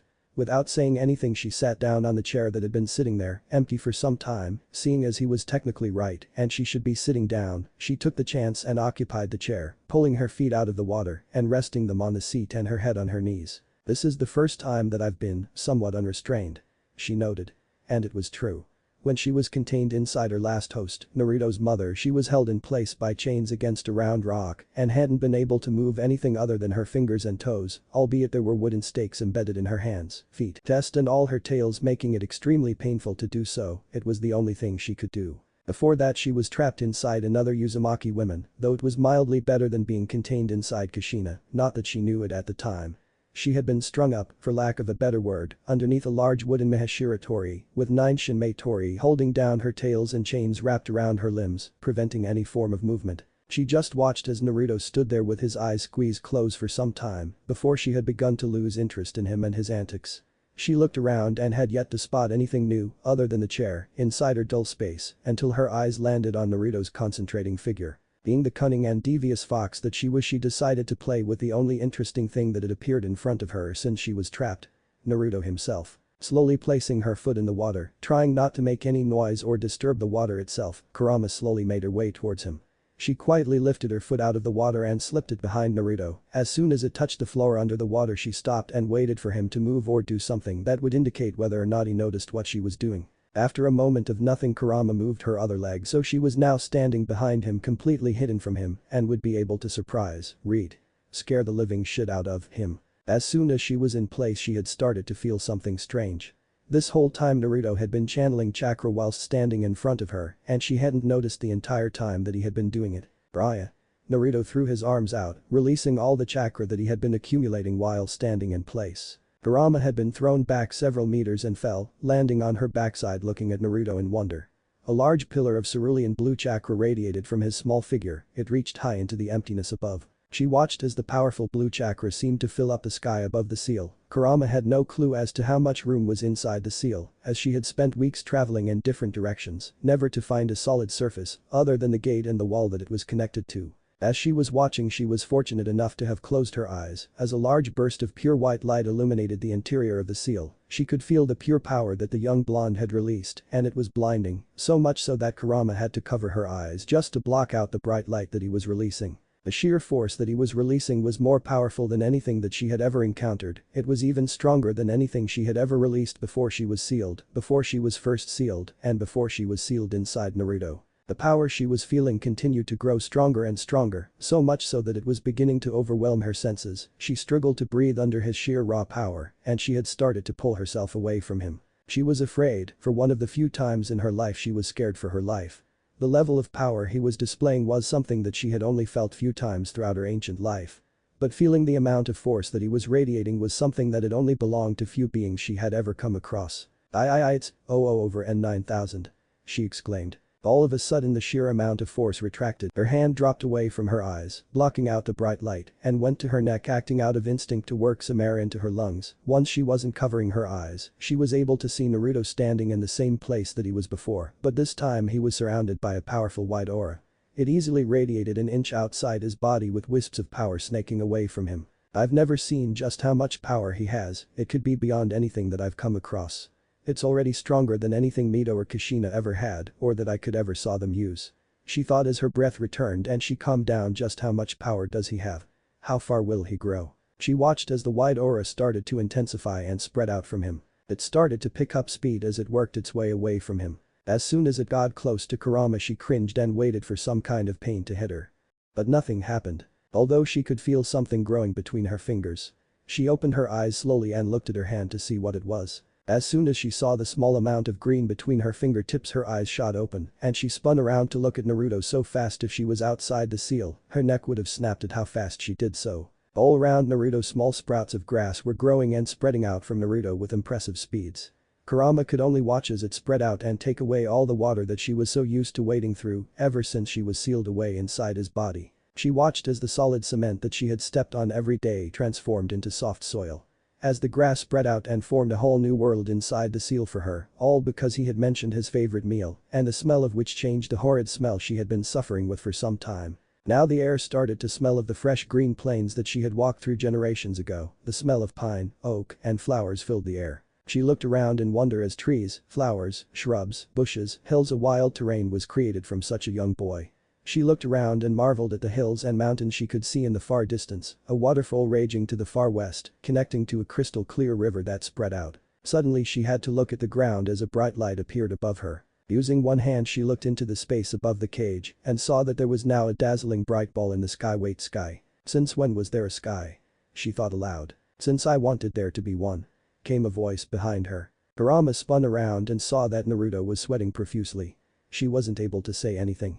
She was so stunned at everything that she was seeing and had yet to see that she wasn't able to say anything. Naruto's horrid orange jumpsuit shimmered and vanished, leaving Naruto in different clothes. He was now wearing black steel-capped boots, with the steel on the outside of the boot, black pants held up with a red belt, a light jacket instead of a shirt that matched the similar color scheme of black on the outside and red on the inside. He also had an orange piece of cloth wrapped around his right wrist and a black fingerless glove on his left hand. Completing the new look was a black headband with a pair of goggles with red lenses. "It's the same with everything around here," he stated simply, for the most part anyway. Kurama was still looking at him. "What?" Kurama opened her mouth as if to say something, but she was unable to form any words. She could only gesture at his clothes and at everything around them. Naruto chuckled at her reaction. "The clothes I saw around the village a while ago and I liked them, so I thought I'd try them on and see how they looked." Answering one of Kurama's questions. He then looked out over everything that he had made. "The new landscape was, for the most part, a basic idea of what I thought you'd like," he said, "though I did put a few things for myself, the waterfall being one of them. I tried to remove all the water so it'd be all green and nice, but that wouldn't work, so I was stuck with keeping a river, but for the most part I was able to keep it underground. There's a large lake not far from here that I thought you would like. It's big enough for you cool off in when you're in QB form," Kurama supplied. "I was going to say big fox form, but that works too." He smiled, a large familiarly foxy grin. It was infectious, and soon a small smile appeared on Kurama's face as well. "There's a little something special that I had placed to the south," Naruto said as he gently took Kurama's hand. Allowing him to let her, Kurama took in all the new things around her. She spotted wildflowers growing along the forest floor in the shade of large trees. It was wild, untamed, untouched by mortals. It was beautiful. As they were walking, the sound of their footsteps changed. Just seconds ago the only sound, other than the whine through the trees, was the sound of their feet stepping on packed earth, but now when Kurama looked down, she saw that they were walking on a long raised wooden platform. Realizing that there were still changes being made to the mindscape as they were walking, Kurama focused on Naruto. She was awestruck at everything that he was doing. It was nothing short of a miracle for her. After spending so long trapped within a sewer of darkness, she had almost wished she was still trapped inside one of her previous hosts. At least they had some kind of cloudy mist that was, at best, something to look at if nothing else, though she really didn't care for the chains that they used on her. Well, she was contained inside them, but it wasn't a dark hole, with the only light source being outside her cage, even as spacious as it oddly was. "This is amazing, Naruto-kun," she admitted as the pair walked. Naruto chuckled and looked away, trying not to give away his secrets or show just how much it meant to hear those words from her. It was something that he had wanted to hear someone, anyone, say about his abilities or skills. It was just unfortunate that the amount of people in the world, both his own and the real world, which said that to him, amounted to only Kurama and the elderly Hokage and possibly Tsunade, though she could have just been saying that while she was drunk a few days ago. "The biggest surprise is up ahead," he simply stated and continued to lead the ancient female demoness along the path. "If he keeps doing things like this, then I'm going to have to whoa. Where did that come from?" Kurama was caught off guard at the random thought that crossed her mind. "There's no way that I can feel like that. Especially to him, I mean he's human and I'm." She wasn't able to continue her thought for several reasons. 1. If she kept traveling down that pathway, then she would have to admit that even for the slightest of moments that she had thought about him in that way. 2. She remembered the last time that she had heard of a human and demon falling in love and what that caused. 3. She was trapped inside him. She wouldn't be able to have that kind of relationship with him, even though she would never think about doing such a thing. The thought never crossed her mind, just like her reasoning for the thought. Eventually Kurama and Naruto came to a fork in the road. One way went left into the forest and the other went right, out towards the grassy plains. She was guided towards the right path, away from the forest. "Why are we not going towards the forest?" she asked him, curiosity taking hold over reason. "Because the thing that I want to show you is over here," Naruto said. He had to choose his words carefully.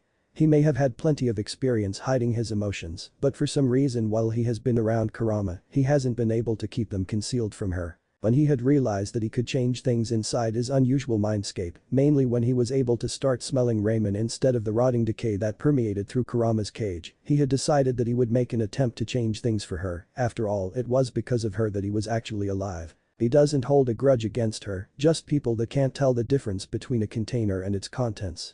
Ignorant civilians. He was going to do something about that when he became Hokage. It was just like his Jiji said when he had been talking about why the civilian council was trying to take control of the Shinobi Academy. Some time ago, Hiruzen Sarutobi, the Shinobi no Kami, Sandaime Hokage, slammed his fist against the solid oak table that he had been attached to for some time. "I told you this would happen, Hiruzen," said his companion. "You have allowed the council to take too much control, the civilian council in particular." Hiruzen glared at his companion but shook his head sadly a moment later. "What could I have done?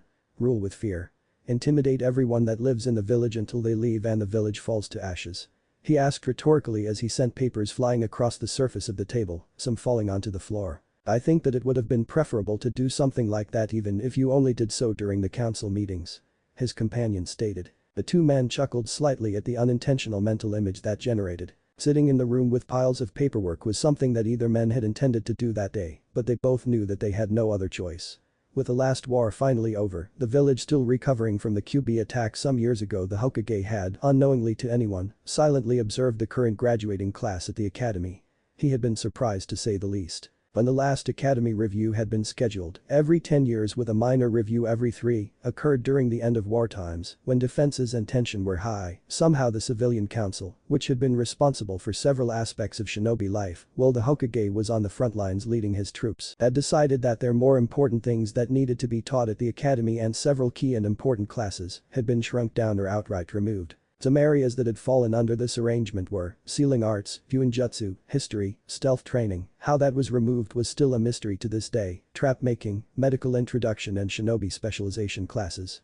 Even the graduation requirements hadn't escaped the Almighty Council's revision. The graduation requirement had been simple, to a point. A student had to be able to hit 15/20 targets using shuriken jutsu, perform a bushin of their choice, as some clans had their own, a kuwarmi, henge, a basic tier rank in jutsu, pass a written test which tested all theoretical knowledge that was covered during their time at the academy, average stealth level, and have made a functional cloak of invisibility. Then there were some speciality classes for kunoichi.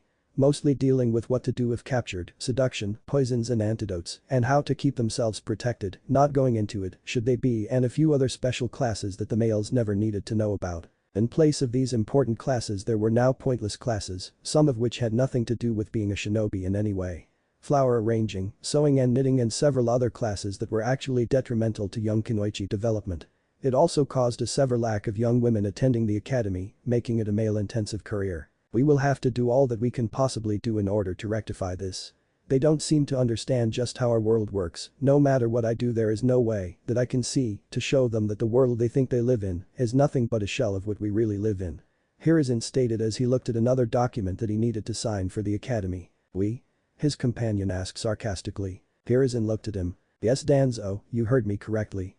He stated, you want to keep this village strong just as much as I do. You also know, as do I, that the academy has been tainted by the civilian council. If I didn't know better, I'd say that they were trying to weaken the shinobi forces so they can make this a civilian village under their control instead of a village under the Hokage's command. Danzo sighed and looked at a document that was close to him. What do you want me to do, Hiruzen?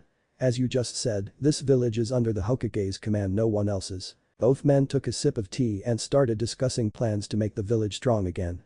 Unknown to both or each other, so they assumed, Naruto was sitting just outside the room and was able to hear what they were talking about. Back to Naruto and Kurama. The civilian population are uninformed about how things work, even with all the people around them that try to show them just how things are. They attempt to pull things back and make them conform to their personal ideals without any regards as to the truth or requirements that either side need to survive. Konoha was lucky that there was nothing more serious than a drop in the amount of females that became shinobi in the village. If it had been any worse, then the village could have been weak enough to lose its position as one of the 5 great hidden villages. A moment later, Naruto and Kurama arrived in a small clearing.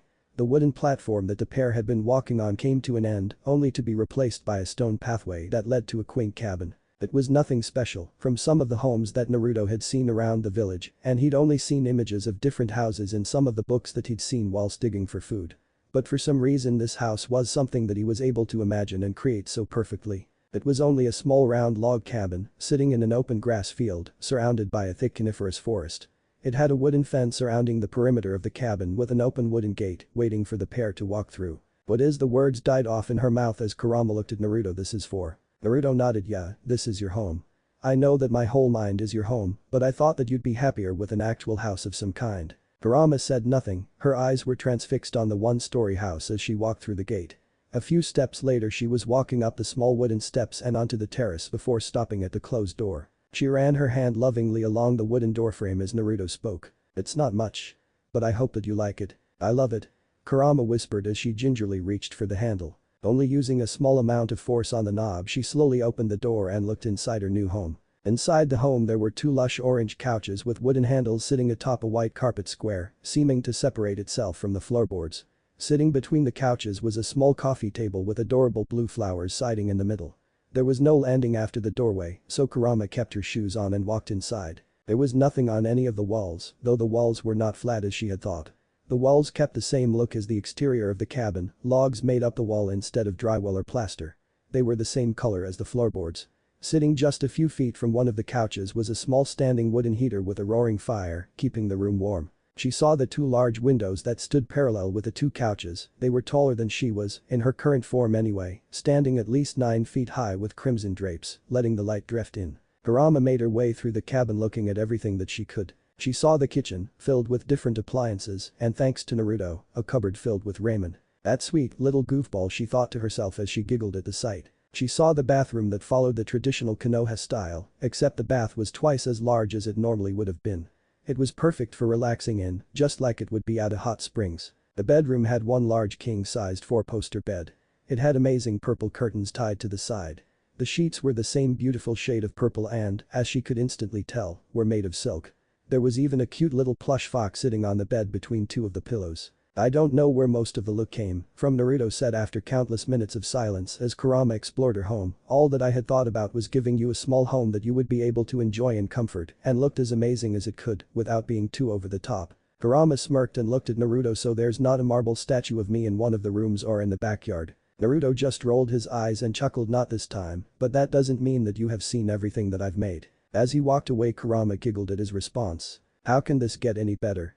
She thought to herself as she picked up the small toy fox and squeezed it tight. She found Naruto a short while later sitting on one of the couches with 2 cups of tea and a plate of biscuits. I love it. Kurama stated as she walked over to the couches. You can keep looking around if you want, I'm in no hurry. Kurama shook her head. I told you that we had to talk earlier and I think that I should do that now. That way when you wake up later I can explore and find everything that you have hidden at my own pace. Naruto nodded and sipped his tea and they began their conversation. That's it for today guys, hope you all enjoyed this video. If you do, please leave a like, share and subscribe. Take care, thanks for watching.